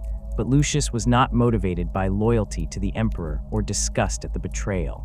He was motivated by his own ego. As the siege dragged on, Lucius grew resentful. He watched as Saul Tarvitz, a man he considered his inferior in every martial metric, commanded the respect and adoration of the survivors.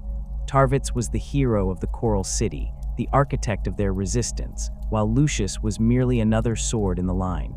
This jealousy gnawed at Lucius's soul, finding purchase where the seeds of Slaanesh had already been planted.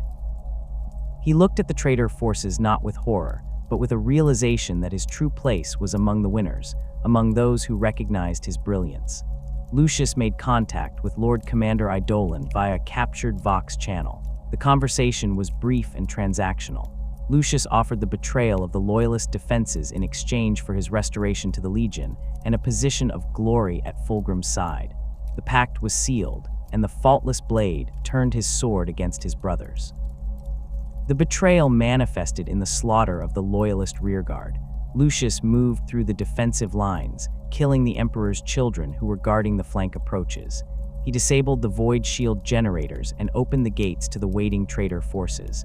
But his treachery required a final, personal capstone. He sought out Saul Tarvitz. The duel between Lucius and Tarvitz was the physical manifestation of the Legion's schism. Lucius fought with the flamboyant, liquid grace of a master duelist. His strikes aimed to humiliate as much as to kill. He taunted Tarvitz, mocking his rigid adherence to duty and his lack of imagination. Tarvitz, exhausted from days of command and combat, fought not with flash, but with the desperate, ugly necessity of a soldier holding the line. He did not try to match Lucius's artistry. He absorbed the blows, sacrificing his armor's integrity to gain tactical openings. The duel raged amidst the crumbling masonry of the palace, the sounds of the dying city providing a grim soundtrack. In the end, it was not superior skill that decided the outcome, but the intervention of the war itself. The traitor advance, facilitated by Lucius's sabotage, swept over their position. Lucius, having delivered the city to Eidolon, disengaged, leaving Tarvitz to be consumed by the tide of enemies. He fled to the extraction zones, stepping over the bodies of men he had called brother, his face twisted in a smirk of self-satisfaction. He had bought his survival with their blood, securing his place as the eternal champion of the Slaanesh Legion. With the betrayal of Lucius, the loyalist resistance in the Coral City was broken. The outer defenses collapsed, and the World Eaters, led by Angron, flooded into the inner sanctums. The Emperor's children loyalists died as they had lived, with precision and dignity. They made the traitors pay for every meter of ground in blood. Solomon Demeter fell, betrayed by his own confusion and the machinations of the traitors. Ancient Rylander was buried beneath tons of rubble, his sarcophagus sealed in a tomb of rockcrete, denied the death in combat he sought, but destined to survive in the dark, nursing a hatred that would span millennia. The final annihilation came not from bolters, but from the god machines. The Dies Irae, an Imperator-class titan of the Legio Mortis, walked through the ruins of the city. Its plasma annihilators leveled the precentor's palace, vaporizing the last pockets of resistance. Saul Tarvitz and the few remaining loyalists stood upon the ramparts as the titan's shadow fell over them. They did not run. They fired their bolters at the towering machine until the end, a final, futile gesture of defiance against the dying of the light. The purging of the loyalists on Istvan III was the final severance of the Third Legion's tether to honor. By killing their own brothers, the ones who represented the Legion's conscience, Fulgrim and his followers excised the last remnants of their humanity. There was no one left to remind them of the Emperor's vision, no one to critique their excesses, and no one to hold them to the standards of the past. The blood spilled in the Coral City acted as a ritual lubricant, sliding the Legion fully into the embrace of the Dark Prince.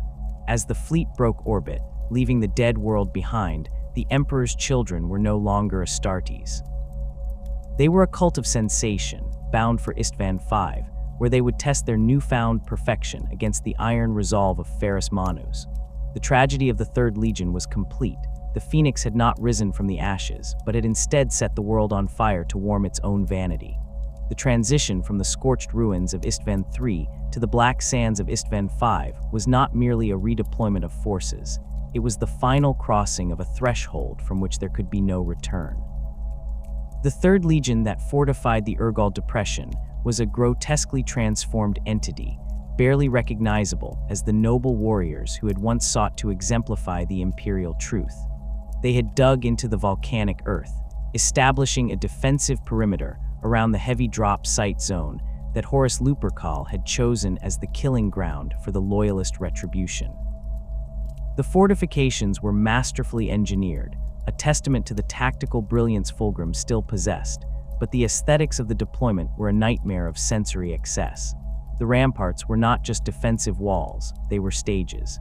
Banners of flayed skin flapped in the toxic winds, and the air was filled with a low, throbbing static broadcast by the newly formed squads of cacophony, the noise marines who stood twitching in anticipation of the slaughter to come.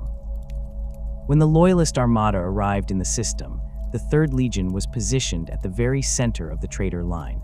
They were the bait in a trap of galactic proportions. The strategy relied on the specific psychological profile of the Iron Hands. Horus and Fulgrim knew that Ferrus Manus, consumed by a cold, volcanic rage at his brother's betrayal, would not wait for the full strength of the retribution force to consolidate. They counted on the Gorgon's need to excise the rot of the Third Legion personally. As the drop pods of the Iron Hands, Salamanders, and Raven Guard rained down like meteors of judgment, the Emperor's children waited with a manic glee.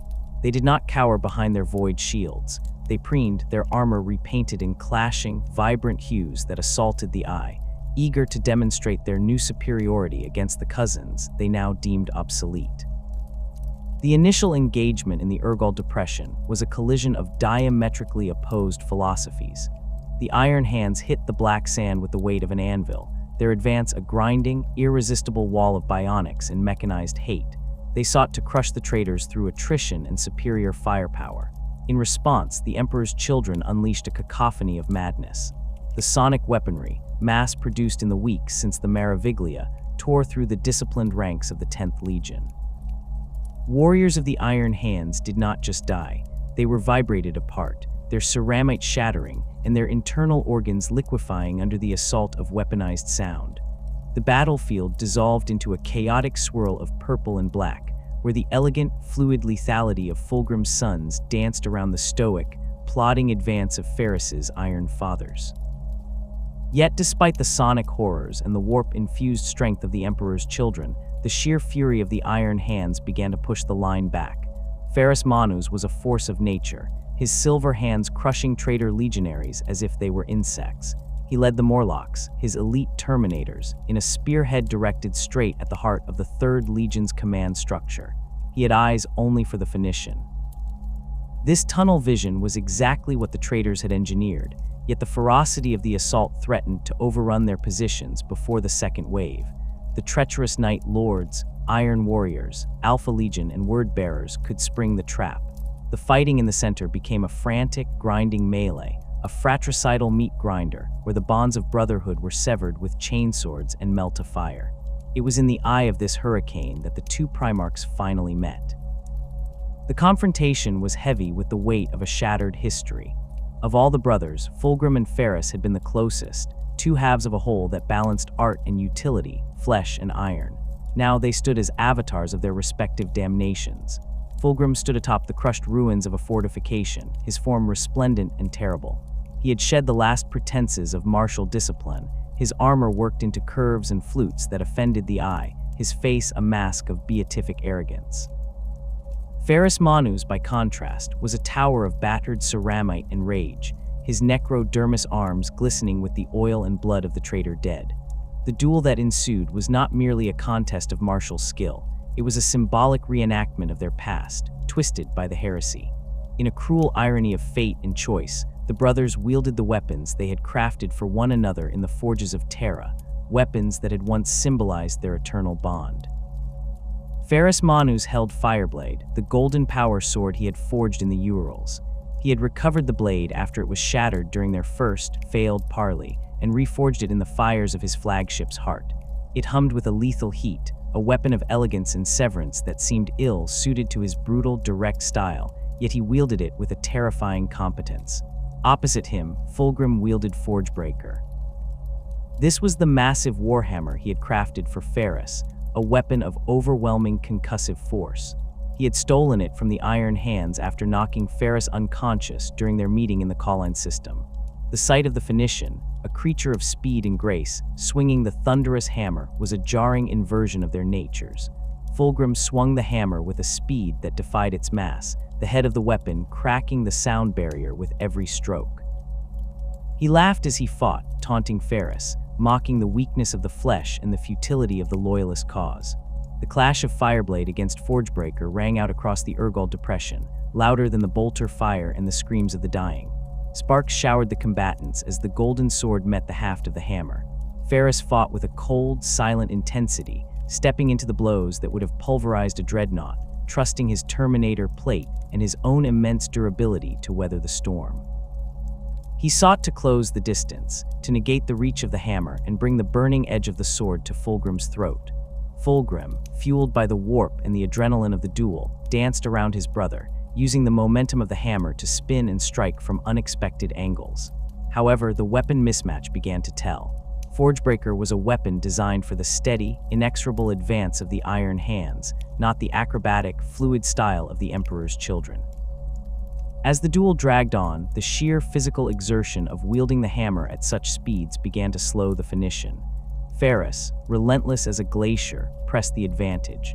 He parried a massive, overhead swing of the hammer with Fireblade, the golden sword shrieking as it diverted the kinetic energy. Before Fulgrim could recover his balance, Ferrus stepped inside his guard.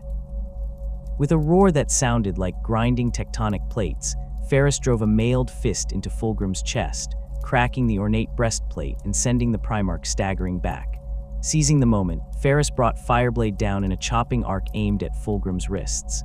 The blow connected with the haft of Forgebreaker, the reforged power sword shearing through the weapon's grip or jarring it violently from Fulgrim's numbed fingers. The great hammer, the symbol of their brotherhood, fell to the black sand with a heavy thud, useless. Fulgrim was disarmed, weaponless before the wrath of the Gorgon. Ferrus raised Fireblade for the killing stroke, his eyes burning with a mixture of hatred and a desperate sorrow, ready to end the heresy by executing its most vibrant champion. It was in this split second of vulnerability that the corruption of the Third Legion manifested its ultimate safeguard. Fulgrim, panic flaring in his eyes as he saw death approaching, reached not for a backup combat knife, but for the weapon he had sheathed at his hip, the silver blade of the lair.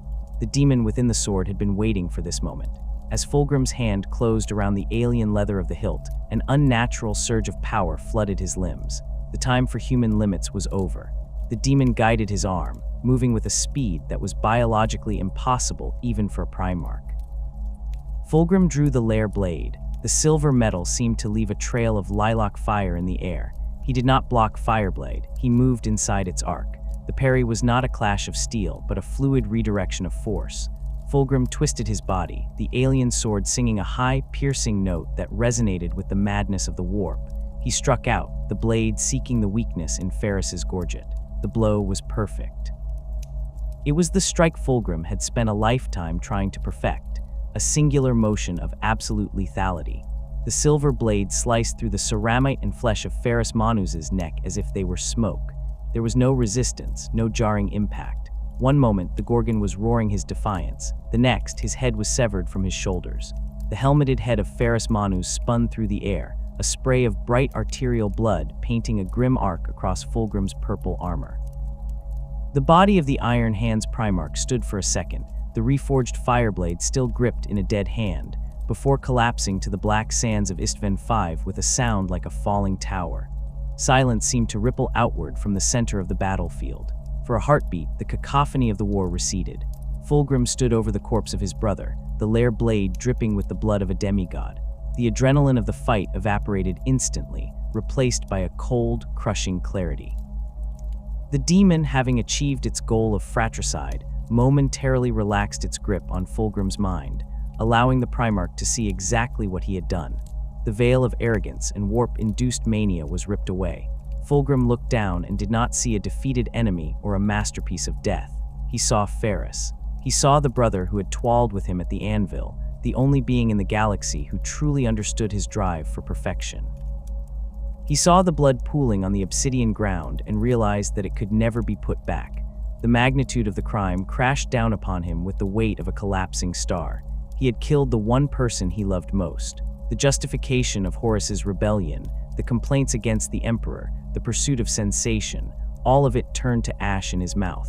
Fulgrim fell to his knees beside the headless body. He dropped the lair blade and picked up the severed head of Ferrus Manus, cradling it in his hands. He stared into the dead lenses of the helmet, screaming a soundless wail of denial. Tears streamed down his face, washing away the blood and the war paint. In that moment, the Phoenician was broken. The psychological collapse was total. He wished for death, for oblivion, for anything to undo the stroke he had just delivered. He realized he had been played, used by powers he did not understand to destroy the only things that had given his life meaning. But the demon was not done with him. As Fulgrim drowned in the abyss of his grief, the entity within the lair blade whispered to him once more. It offered him a release from the pain. It promised him that he could escape the horror of his guilt, that he could retreat into a place where the memory of the murder could not hurt him. In his shattered state, Fulgrim accepted the bargain. He surrendered his will to the creature he had carried since Laren. The walls of his mind came down, and the greater demon of Slaanesh stepped into the vessel of the Primarch's body, trapping Fulgrim's consciousness in a psychic oubliette, a painting of torture within his own mind. The being that rose from the black sands was no longer Fulgrim, though it wore his flesh. It possessed a cruel, alien smile and eyes that shone with a dark, soulless light. It picked up the lair blade and looked out at the massacre of the drop site, where the traitor's second wave had finally revealed their treachery, firing into the backs of the Salamanders and Raven Guard. The slaughter was absolute, a perfect canvas of betrayal, but the soul of the Third Legion's father was gone, imprisoned in a cage of his own making, leaving a monster to lead his sons into the long war that would burn the galaxy for 10,000 years. The entity that rose from the bloody sands of the Urgal Depression wore the flesh of a Primarch, but the soul behind the eyes was a thing of ancient, malignant hunger. In the immediate aftermath of the duel, as the traitor legion scoured the Black Dunes for the last survivors of the Loyalist drop, the being masquerading as Fulgrim reveled in a freedom it had not known for eons. The body of Ferrus Manus lay broken, a monument to the death of brotherhood, but the creature cared nothing for the tragedy. It cared only for the rush of sensation that flooded the Astartes' physiology it now commanded. While the real Fulgrim screamed silently within the psychic oubliette of his own mind, trapped before a painting of the Istvan atrocity, forced to witness the degradation of his sons without the power to intervene, the demon paraded his stolen form through the victory celebrations. When the Phoenician presented the severed head of the Gorgon to Horus Lupercal, the War Master did not react with the triumph the demon expected. Horus, already deep in his own communion with the dark powers, sensed the hollow resonance within his brother. He saw the subtle slackness in the facial muscles, the reptilian darting of the eyes, and the way the Third Legion's master treated the grisly trophy not with the solemnity of a necessary kill, but with the careless amusement of a child with a broken toy. The demon had surrendered the mighty Forgebreaker to the War Master, a weapon of immense symbolic weight, without a second thought, discarding the hammer as a boring relic of a life it did not value. This creature had no interest in the logistics of the rebellion or the strategic disposition of the fleets. It sought only the next high, turning the pride of the Emperor into a drifting palace of debauchery that horrified even the other traitor legions. The months following Istvan V were a descent into madness for the Third Legion's command structure. The discipline that had survived the virus bombing began to evaporate entirely under the demon's erratic rule. The creature, lacking Fulgrim's genuine tactical genius and charisma, alienated the Lord Commanders. It spent weeks secluded in the staterooms, indulging in unspeakable acts with the demonic entities that now freely roamed the ship, while the Legion fractured into competing cults of sensation. It was this erratic behavior that finally drove the Legion's inner circle, Eidolon, Lucius, and Fabius Bile, to a conclusion that would have been unthinkable mere years prior. Their father was compromised, and he required correction. The confrontation that followed, known only to the highest echelons of the Legion, took place within the sequestered Apothecarian decks. The captains, believing the Primarch to be possessed by a force that was weakening him, ambushed their Gene sire. They utilized the very sonic weaponry the Legion had embraced to subdue him, binding the Primarch to an examination table with adamantium chains. Their intent was an exorcism through agony, a torture session designed to drive the demon out through the infliction of pain so exquisite it would shatter the entity's hold. For days, they subjected the body of the Primarch to the most horrific ministrations of Fabius Bile's chirurgical tools and the electro-whips of the captains. They flayed skin and seared nerve endings, demanding the return of the father they had sworn to follow. It was in the depths of this torture that the truth of the Third Legion's damnation was fully revealed. The being on the table did not break. Instead, it began to laugh. The laughter was not the shrieking of a demon, but the rich, baritone amusement of Fulgrim himself. The Primarch lifted his head, his eyes clearing of the milky film of possession, and revealed the horror of his reality. He had not been exorcised, he had adapted. The demon had indeed taken control on Istvan V, but during the months of confinement, Fulgrim had not merely suffered. He had gazed into the warp and found that he preferred the abyss. Through a sheer assertion of will and a total surrender to the philosophy of Slaanesh, he had reversed the possession. He had forced the demon into the painting that had once held him, trapping the entity's essence while retaining its power. He told his stunned sons that he had allowed the torture to continue simply because he wished to experience the sensation of it, to taste the limits of his own transhuman physiology. He was no longer a prisoner. He was a willing avatar of the Dark Prince.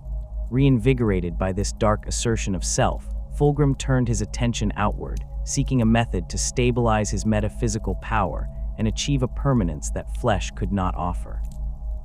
His gaze fell upon his brother Perturabo, the Lord of Iron.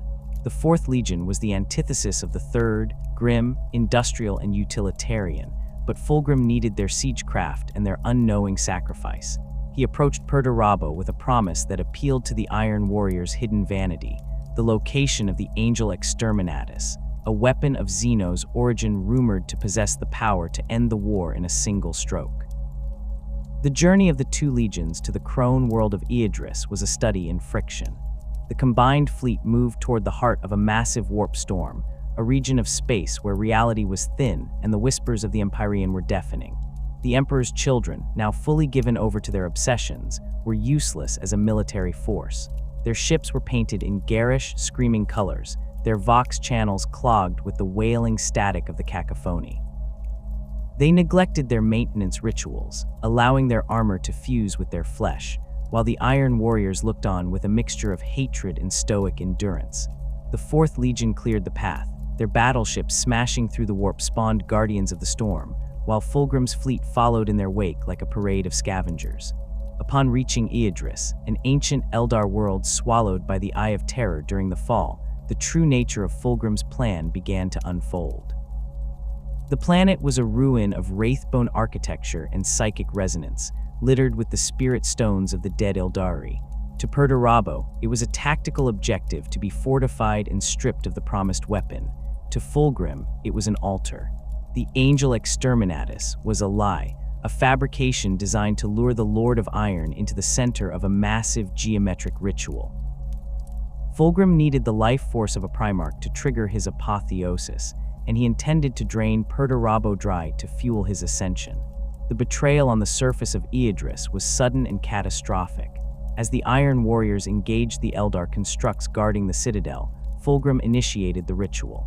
He utilized the collected spirit stones, shattering them to release the psychic energy of thousands of Eldar souls. Simultaneously, he turned on Perturabo, the Third Legion ambushing their cousins in a fratricidal slaughter. The battlefield became a swirling vortex of energy, the laws of physics breaking down as the warp bled into the material universe. Fulgrim absorbed the released energies, his body glowing with a blinding, sick-light violet radiance. He drained the vitality of the combatants, feeding on the death and betrayal he had orchestrated. However, Perturabo was not so easily unmade. The Lord of Iron, realizing the depth of the treachery, turned his guns upon his brother. He battered Fulgrim's physical form with thunder hammers and mass reactive rounds, physically destroying the vessel that sought godhood. But the damage to the flesh was irrelevant. The ritual was complete.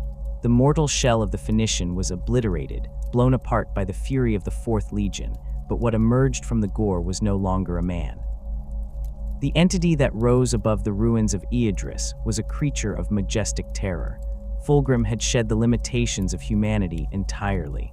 He towered over the battlefield, a massive, serpentine form of muscle and scales that shimmered with hypnotic, impossible colors. His legs had fused into a long, coiling tail that could crush tanks. He possessed 4 arms, each wielding a weapon of arcane power, and his face, though still bearing a resemblance to the hero of Chemos, was now a mask of divine cruelty, crowned with horns and surrounded by a halo of psychic musk. He had become a demon prince of Slaanesh, a being of pure warp energy anchored to the material realm by his own narcissism and the favor of the Dark Prince. The ascension of their Primarch shattered whatever remained of the Third Legion's cohesion. They did not rally into a disciplined formation, they fell into a rapture. Seeing their father transformed into the ultimate expression of Slaanesh's favor, the Emperor's children abandoned the battle against the Iron Warriors. They had no interest in holding ground or tactical victories. They simply wanted to follow the radiant, serpentine god that ascended into the warp clouds above Eadris. The military logic that had guided them since the Unification Wars was discarded instantly. The captains who had once debated flanking maneuvers now debated the merits of different torture frequencies. The fleet of the Emperor's children scattered into the Eye of Terror, leaving Perturabo and his battered legion behind in the ruins of the Crone world. They did not return to the War Master's side immediately, nor did they prosecute the war with any strategic intent. They followed the ascended Fulgrim deeper into the Great Eye, searching for worlds where they could indulge their new appetites without the interference of physics or morality. The Legion fractured into hundreds of warbands, each led by a champion who sought to emulate the Primarch's ascension. The Noise Marines, the Cacophony, became the priesthood of this new order, their sonic weaponry serving as the hymnals of their destruction. This period marked the final transition of the Third Legion from a military asset to a chaotic force of nature. They raided worlds not for resources, but for slaves to fuel their dark celebrations. They attacked Imperial outposts not to capture territory, but to turn the defenders into art supplies for their grotesque galleries. The search for the Angel Exterminatus was revealed to be the ultimate jest. The Angel was not a weapon, but Fulgrim himself, the exterminator of the old ways, the Angel of Ruin who had led his sons into a paradise of damnation. The tragedy of the Emperor's children was that they did not see their fall as a defeat. As they vanished into the swirling mists of the Eye, abandoning the siege of Terra before it had truly begun in earnest, they believed they had won the only war that mattered, the war against restraint. The return of the Third Legion to the War Master's fold for the final push toward the Sol system was not a reintegration of a military asset, but the arrival of a chaotic hurricane of sensory violence. Following their scattering into the Eye of Terror after the events on Eadris, the Emperor's children had devolved into a loose confederation of warbands, united only by the gravity of their demon Primarch and the promise of the ultimate excess that Terra represented. When the traitor Armada finally broke the psychic barriers of the Sol system and darkened the skies above the throne world, the Third Legion did not deploy with the rigid, grid-coordinate precision of the Iron Warriors or the aggressive spearheads of the Sons of Horus. They descended upon the cradle of humanity like a plague of locusts, their drop pods painted in riotous, headache-inducing colors, screaming through the atmosphere to land not where the strategic need was greatest, but where the population density was highest. The Siege of Terra was the greatest military engagement in human history, a conflict defined by the grinding attrition of trench warfare and the titanic exchange of macro, cannon fire between the Imperial Palace's void shields and the traitor fleet. For Perturabo, the Primarch of the Iron Warriors and the tactical architect of the siege, the battle was a mathematical equation of pressure and resistance. He required every legion to act as a specific variable to break the stalemate of the Loyalist defenses. However, it became immediately apparent that the Emperor's children had no interest in being a variable in anyone's equation. While the Death Guard marched through the radioactive smog to assault the Lion's Gate, and the World Eaters threw themselves at the Eternity Wall spaceport, the Third Legion largely ignored the primary objectives. They viewed the miles of ferrocrete walls and gun emplacements as boring, static obstacles that offered no visceral reward. Instead of massing for the assault on the Sanctum Imperialis, the bulk of the Third Legion flowed eastward and southward, away from the heavy fighting at the palace walls, and into the sprawling, continent-sized hive cities that surrounded the Emperor's seat of power. These hab blocks were filled with billions of terrified civilians, refugees who had been unable to gain entry to the inner palace before the gates were sealed. To the twisted minds of the Emperor's children, this was not a target of strategic irrelevance, it was a buffet. The Legion's behavior shifted from that of a conquering army to that of a predatory ecosystem. They did not secure supply lines or establish forward command posts. They established processing centers and pleasure dens, turning the residential districts of Terra into a nightmare of industrial-scale depravity.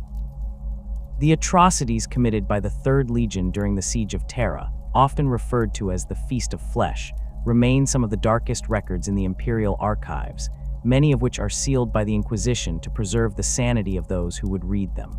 The Emperor's children did not simply kill, they consumed. The The Legion's apothecaries, disciples of Fabius Bile's twisted genius, set up field laboratories in the captured manufactorums. They repurposed the machinery of industry to process the captive population.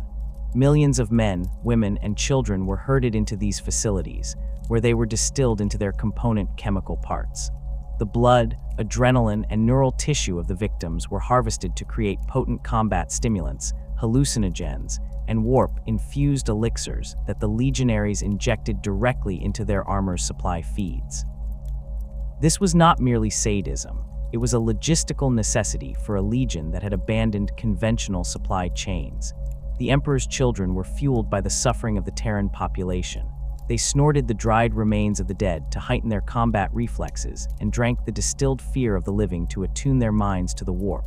The noise marines, the cacophony, roamed the streets of the lower hives, using their sonic weaponry to herd the populace like cattle.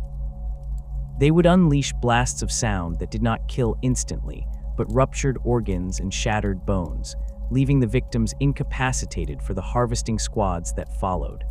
The skies above these sectors turned a sickly violet as the psychic resonance of the suffering thinned the veil between reality and the Empyrean, allowing minor demons of Slaanesh to manifest and join in the revelry. While the main body of the Legion indulged in this planetary-scale gluttony, the demon Primarch Fulgrim remained a player in the high stakes of the siege, though his motivations were entirely selfish. He grew bored with the slaughter of defenseless civilians, craving a challenge that could test his immortal form. This opportunity arose during the assault on the Saturnine Wall, a critical section of the palace defenses held by the 7th Legion, the Imperial Fists. The assault was part of a wider strategy, a gamble by the Traitor Command to exploit a perceived weakness in Rogel Dorn's perimeter. While elite companies of the Sons of Horus attempted a subterranean infiltration to undermine the wall, Fulgrim led the Emperor's children in a direct, overwhelming assault on the ramparts to draw the Loyalists' attention. The attack on Saturnine was a spectacle of discordant fury. The Emperor's children hit the walls with a speed that defied the mass of their power armor. They utilized jump packs and assault claws, scaling the sheer ferrocrete surfaces like insects. At the center of the storm was Fulgrim. The entity that assaulted the wall was a towering monstrosity, a four-armed serpent god clad in shimmering, auramite armor that mocked the Emperor's own golden aesthetic. He wielded a variety of weapons, his form shifting and blurring as if he existed slightly out of phase with reality. He did not climb the wall so much as flow up it, his long, serpentine tail crushing the battlements as he crested the parapet. Waiting for him was Rogel Dorn. The Praetorian of Terra stood as the absolute antithesis of his fallen brother. Where Fulgrim was a riot of motion and color, Dorn was a statue of unpainted gold and granite resolve. He wielded Storm's teeth, his colossal chainblade, and was flanked by his huskarls.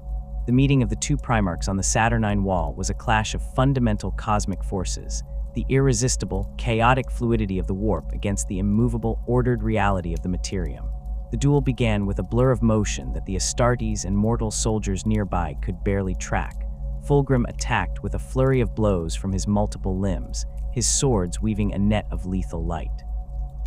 He moved with a supernatural grace, his serpentine body coiling and striking with the speed of a whip crack. He taunted Dorn incessantly, his voice a multi-tonal chorus that grated on the soul. He mocked Dorn's stoicism, his refusal to embrace the new truths of the universe, and the futility of defending a corpse emperor.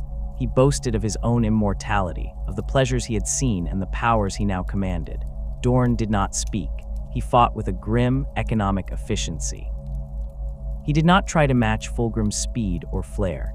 Instead, he utilized the stone defense, a style of combat that relied on absorbing impacts on his massive auramite shield and armor to create openings for decisive counter-strikes. He weathered the storm of Fulgrim's attacks, his armor sparking and shearing under the assault of the demon's weapons.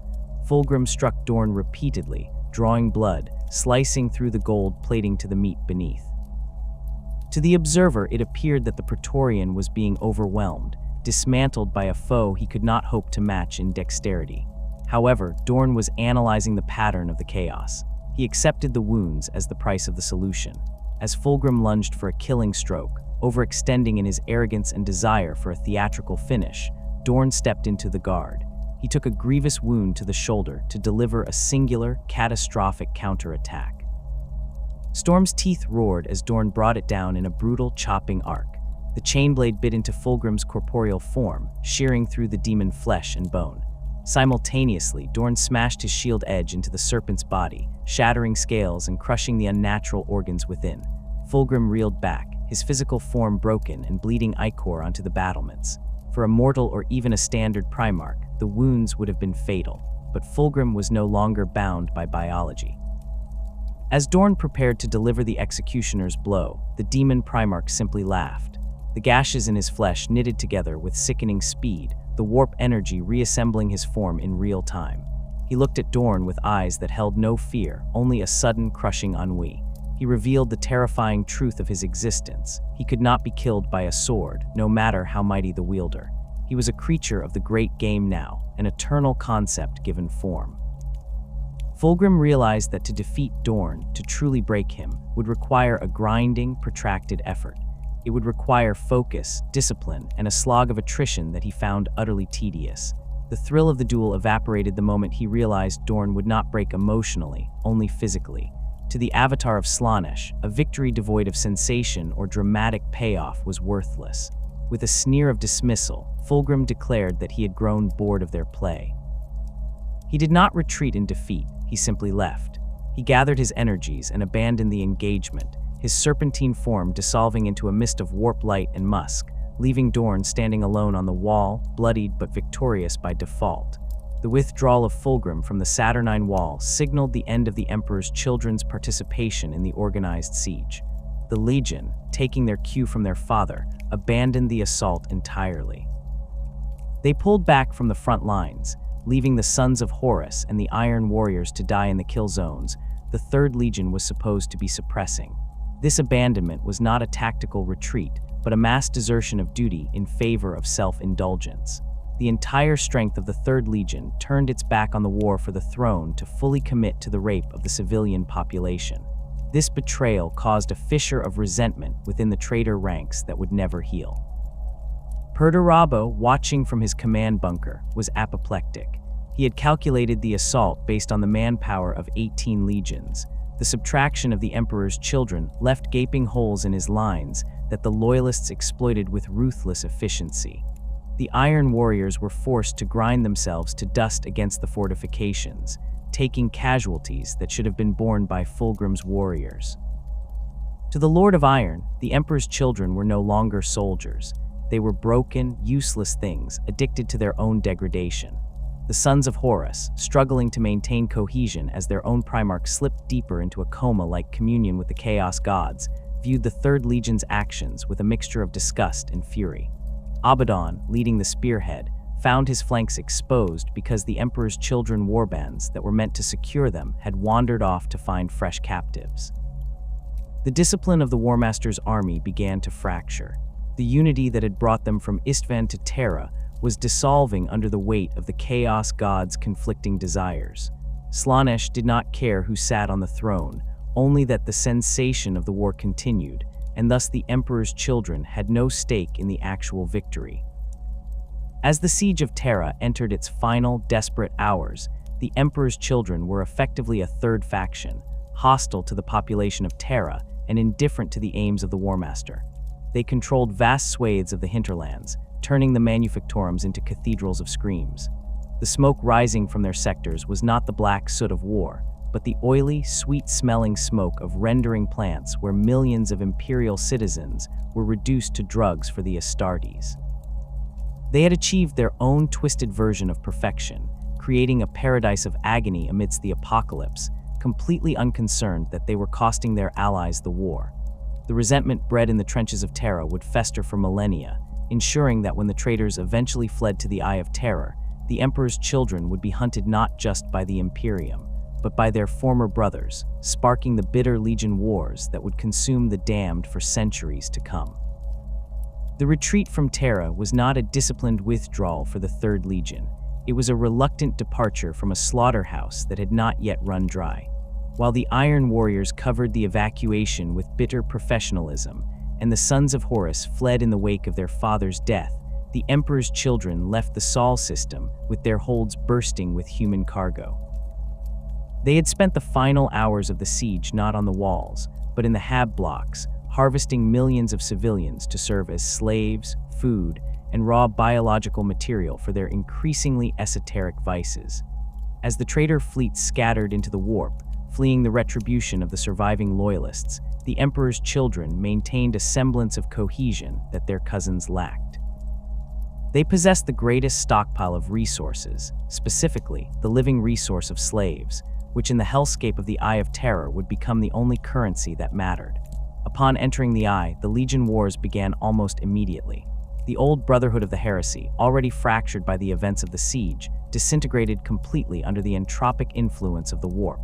The World Eaters, leaderless and consumed by the Butcher's nails, turned on anyone within reach. The Death Guard rotted in silence, and the Thousand Suns dusted away into sorcerous cabals. In this vacuum, the Emperor's children asserted themselves as the dominant power.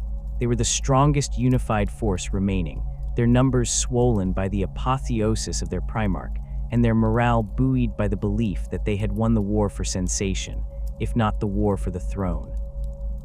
They raided the territories of the other traitor legions, stealing ships, war gear, and yet more slaves, earning the burning hatred of every other faction in the Eye. This dominance, however, was fragile. It shattered on the frozen, demon-haunted world of Scalathrax. The planet was a desolate rock of black ice and ruined cities, shrouded in an eternal night broken only by the swirling auroras of the warp. The Emperor's children had claimed the world as a staging point, using its ancient Xenos ruins to shelter from the etheric storms. When the World Eater's fleet arrived, desperate for supplies and shelter, the confrontation was inevitable. The battle that ensued was not a display of tactical acumen, but a brawl of primal savagery. The Third Legion, confident in their sonic weaponry and superior discipline, established firing lines amongst the icy ruins, their noise marines unleashing waves of sound that shattered the frozen air and liquefied the advancing berserkers. For a time, it seemed the Emperor's children would crush the 12th Legion. The World Eaters were disorganized, throwing themselves into the sonic barrages with no coordination. But the battle turned on the actions of a single warrior, Karn, the equerry to Angron. Enraged by the stalling of the attack and the biting cold that threatened to kill them before the enemy did, Karn took a flamer to his own lines, burning his fellow World Eaters to force them forward. This act of fratricide broke the stalemate. The World Eaters, driven by fire and the nails, surged over the Emperor's children's positions in a tide of gore. The close quarters fighting in the darkened ruins negated the range advantage of the sonic weapons. The perfection of the Third Legion was hacked apart by chain axes. The Emperor's children were routed, forced to flee the planet, but the victory cost the World Eaters their unity. They shattered into hundreds of warbands that night. The defeat at Scalathrax was the first crack in the Third Legion's armor, proving that their pursuit of excess had left them vulnerable to the raw, mindless violence of their kin. Following the debacle at Scalathrax, the center of gravity for the Third Legion shifted to the demon world of Harmony. This planet was the personal fiefdom of the Legion, a world terraformed by warp energy to resemble a twisted paradise of pastel-colored skies and singing crystal forests. At the heart of this world lay the Canticle City, a metropolis constructed from the bones of the slain and the solidified screams of the damned. It was here that the Legion sought to rebuild its strength, not through recruitment, but through the dark science of Fabius Bile. The former chief apothecary had established a vast complex of laboratories and flesh vats within the city, acting as the spider in the center of a web of genetic heresy. Bile's ambitions had grown far beyond the modification of Astartes. He sought to undo the damage of the heresy by replicating the Emperor's greatest work, the Primarchs themselves. To the other traitor lords, the Primarchs were gods or failures, but to Bile, they were merely biological equations to be solved. Using genetic material scavenged from the battlefields of Istvan and Terra, Bile began to grow clones. The laboratories of the Canticle City were filled with the gestating forms of demigods, floating in tanks of amniotic fluid. He produced clones of Ferrus Manus, forcing Fulgrim to kill them repeatedly in a loop of madness, but his magnum opus was the recreation of the War Master, Horus Lupercal. The existence of a clone of Horus was a secret that could not be kept. Rumors of the reborn War Master drifted through the Eye of Terror, reaching the ears of Ezekiel Abaddon. The former first captain of the Sons of Horus, now forging a new brotherhood that would become the Black Legion, viewed this cloning not as a miracle, but as a blasphemy of the highest order. He saw it as a desperate attempt by the Third Legion to cling to the past, to resurrect a failed leader rather than forge a new destiny. Abaddon gathered his forces, the nascent Ezekarian, and launched a spearhead assault on Harmony. The Battle of the Canticle City was the death knell of the Emperor's children as a legion. The Black Legion fleet, led by the Vengeful Spirit, broke the orbital blockade and rained drop pods onto the crystalline spires of the city. The fighting was intense and hallucinogenic. The Emperor's children defended their home with the fury of zealots. Noise Marines unleashed cacophonies that cracked the planet's crust, while packs of mutated Astartes, twisted by Bile's experiments into beasts of claw and muscle, threw themselves at Abaddon's Terminators. The air was thick with pink mist and the smell of heavy perfume masking the scent of promethium. Abaddon, wielding the talon of Horus, the lightning claw stripped from the corpse of the real War Master, led the assault directly into Fabius Bile's fortress laboratory. The defenses were formidable, but the Black Legion fought with a cold, disciplined hatred that the chaotic hedonism of the Third Legion could not match.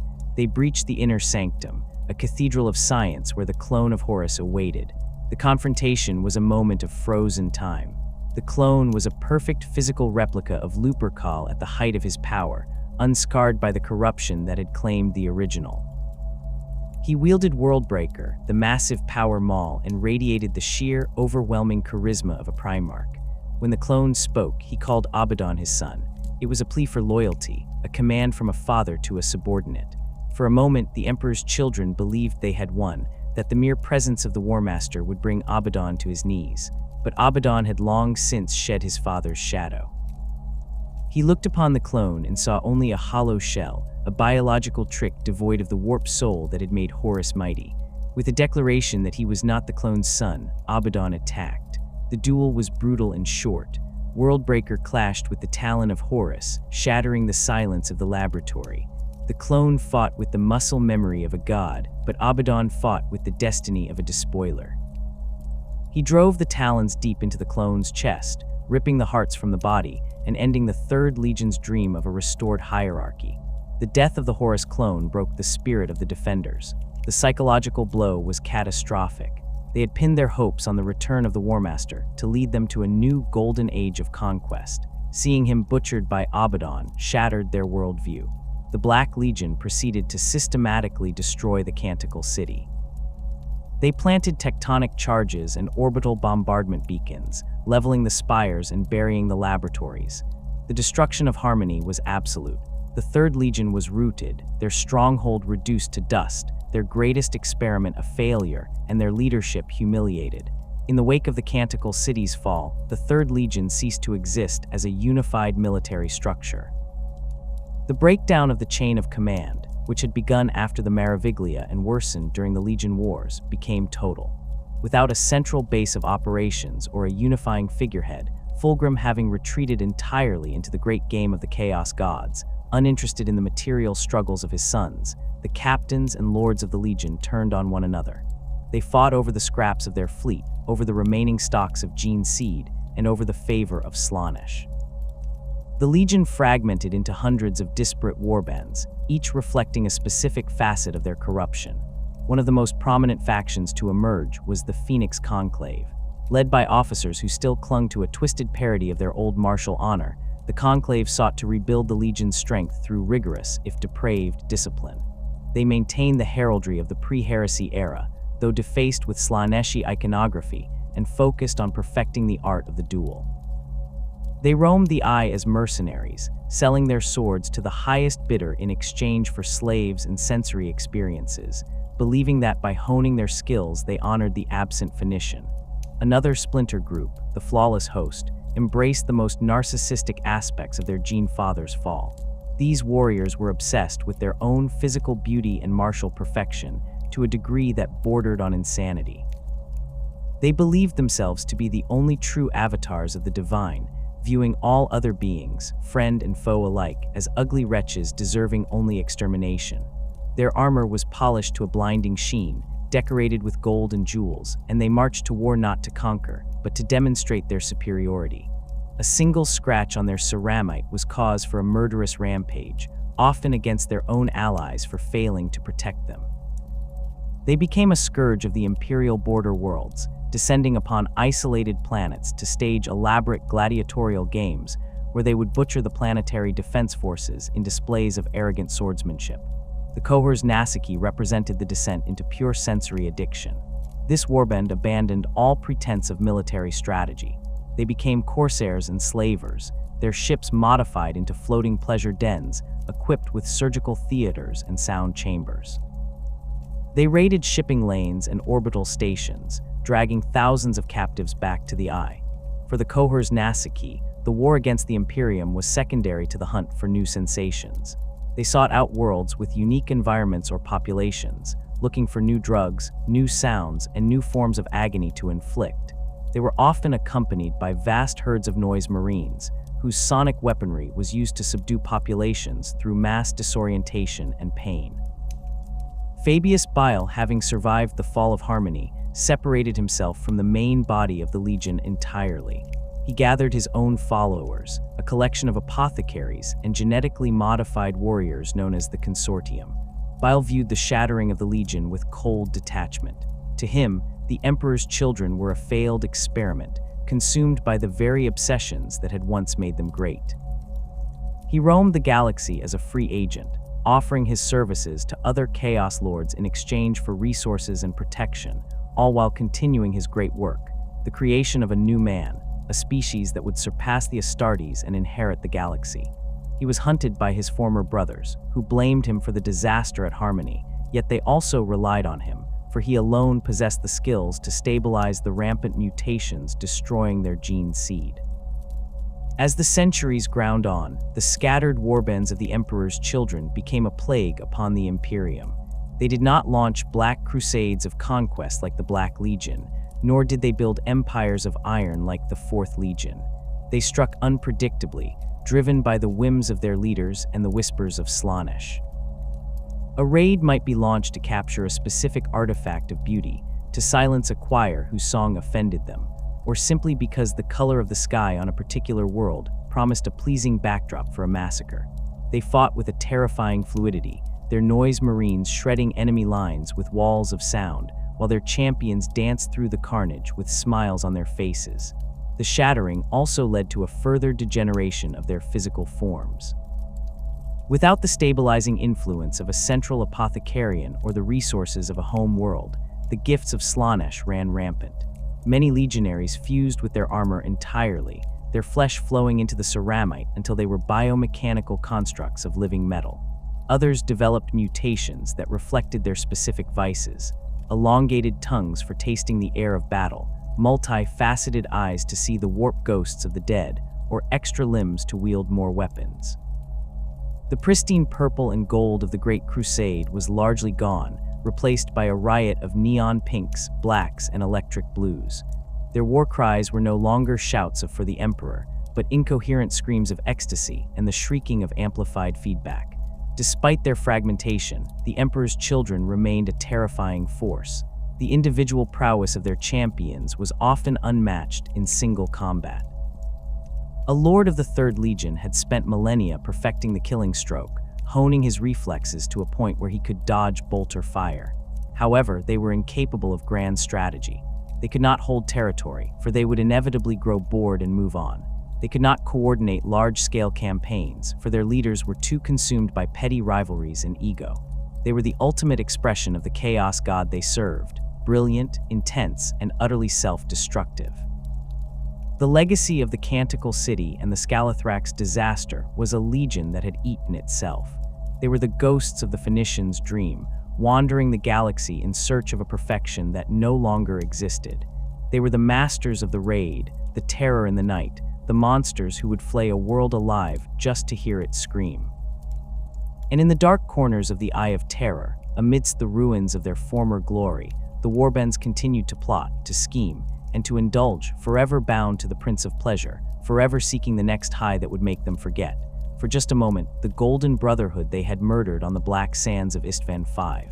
The fragmentation of the Third Legion following the destruction of the Canticle City did not diminish their threat to the Imperium.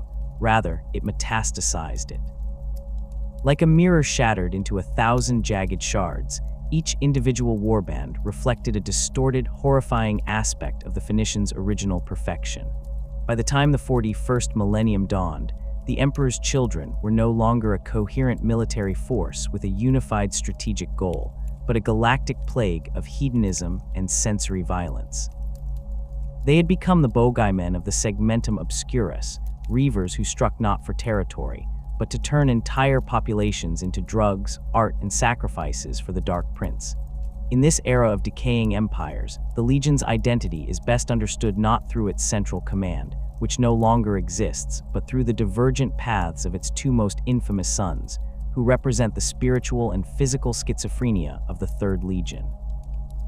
Foremost among the champions of Slaanesh is Lucius the Eternal, the former captain of the 13th Company, who once betrayed his brothers on Istvan III for a moment of glory.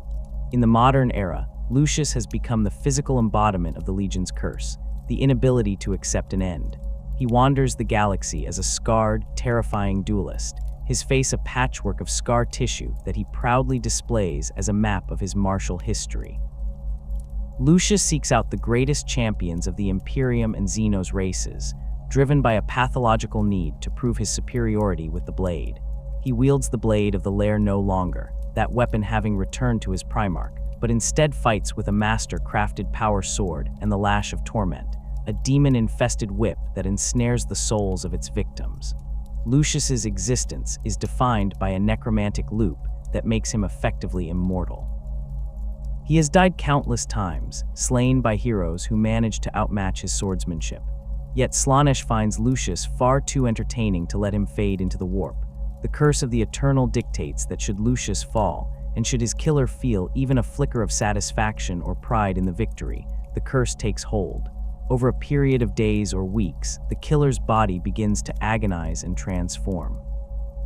Their flesh runs like wax, their bones crack and reshape, and their face is consumed, eventually emerging as a screaming visage trapped within Lucius's armor. The Eternal is reborn from the corpse of his slayer, adding another soul to the choir of torment that encases his body. His armor, the armor of shrieking souls, is a writhing landscape of these trapped spirits, a constant cacophony that unnerves opponents before a single blow is struck. Lucius is the ultimate expression of the Legion's vanity, a warrior who cannot lose because even in defeat his ego consumes the victor. On the other side of the spectrum stands Fabius Bile, the clone father and primogenitor. While Lucius embraces the worship of Slaanesh, Bile rejects it, viewing the chaos gods not as deities but as non-sentient energy storms to be utilized. He has estranged himself from the main body of the Legion, operating as a renegade scientist followed by a cabal of apothecaries known as the Consortium. Bile's obsession is not sensation but evolution. He views the Emperor's children, and indeed all Astartes, as a dead end, a flawed experiment that failed to adapt. From his bases within the Eye of Terror and aboard his flagship, the Vesalius, he labors to create humanity's replacement. These creations, known as the New Men or Gland Hounds, are the terrifying fruit of his millennia-long research. They are stronger, faster, and more resilient than baseline humans, capable of hunting Astartes in packs. Bile has modified their biology to thrive in the toxic, warp-saturated environments of the Eye. They possess camouflage skin, enhanced senses, and a pack mentality that makes them lethal ambush predators. To the disgust of his former brothers, Bile has even tampered with the sacred gene seed, creating vat-born monstrosities and clones to barter for resources.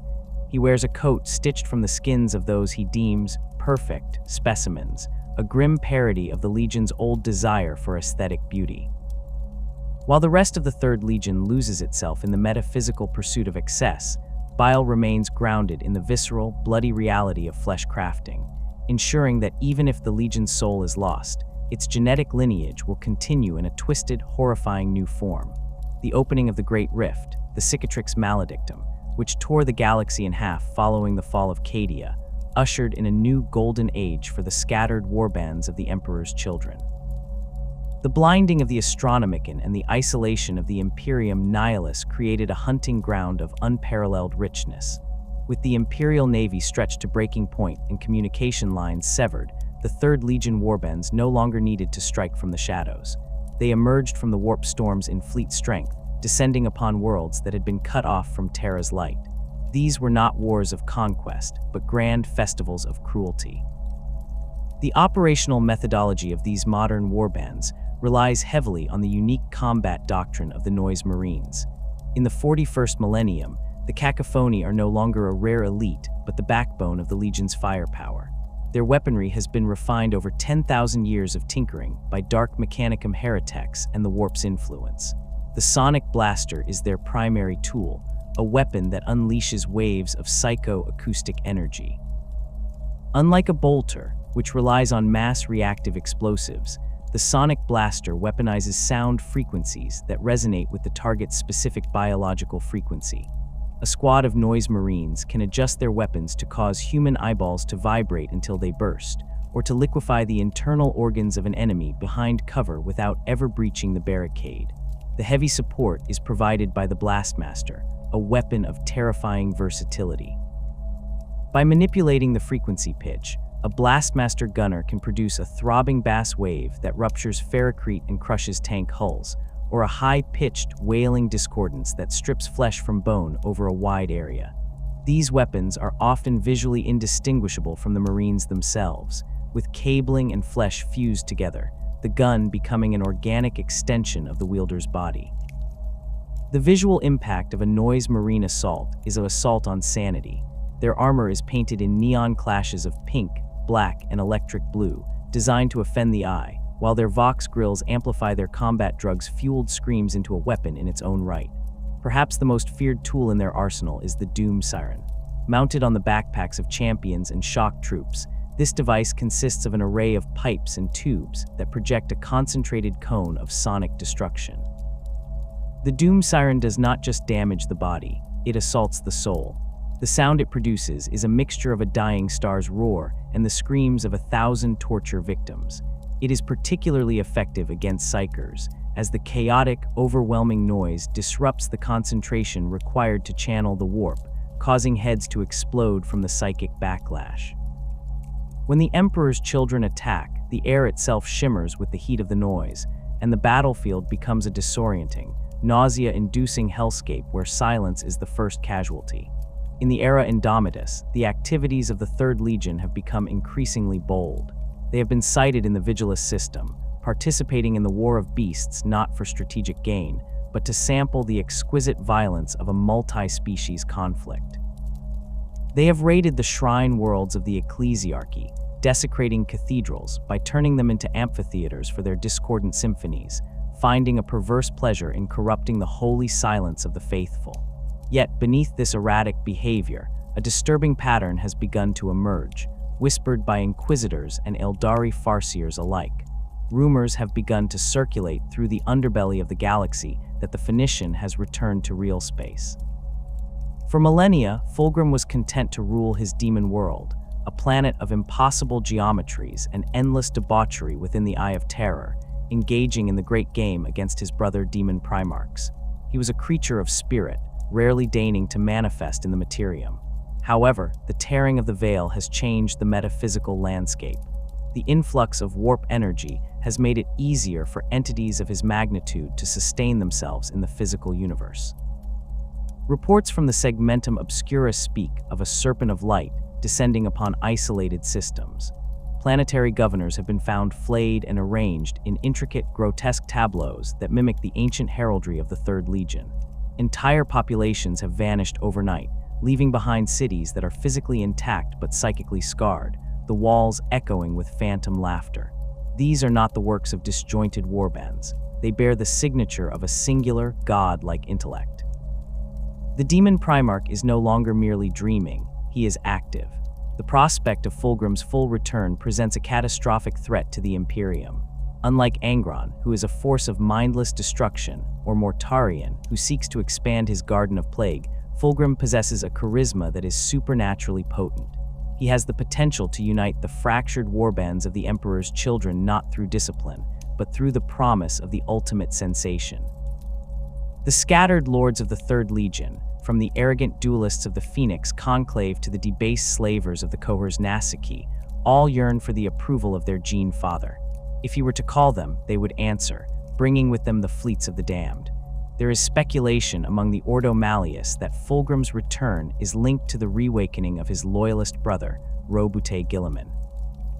The two share a bitter history, dating back to the Scouring when Fulgrim slit Guilliman's throat with the poisoned blade of the lair, putting the avenging sun into stasis for 10,000 years.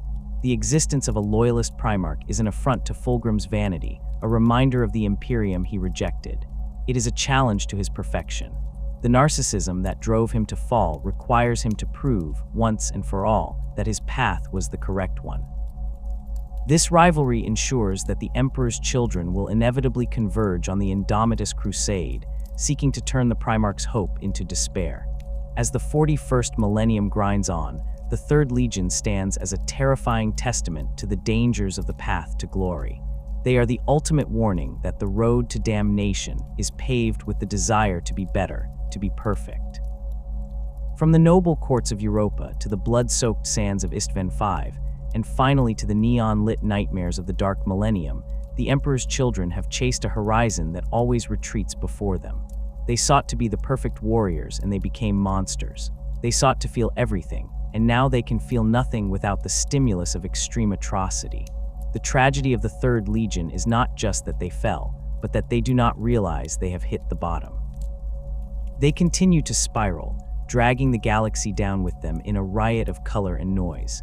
Whether led by the resurrected Lucius, supplied by the twisted genius of Bile, or eventually reunited under the four-armed shadow of the Serpent God, the Emperor's children remain the Imperium's most perverse reflection.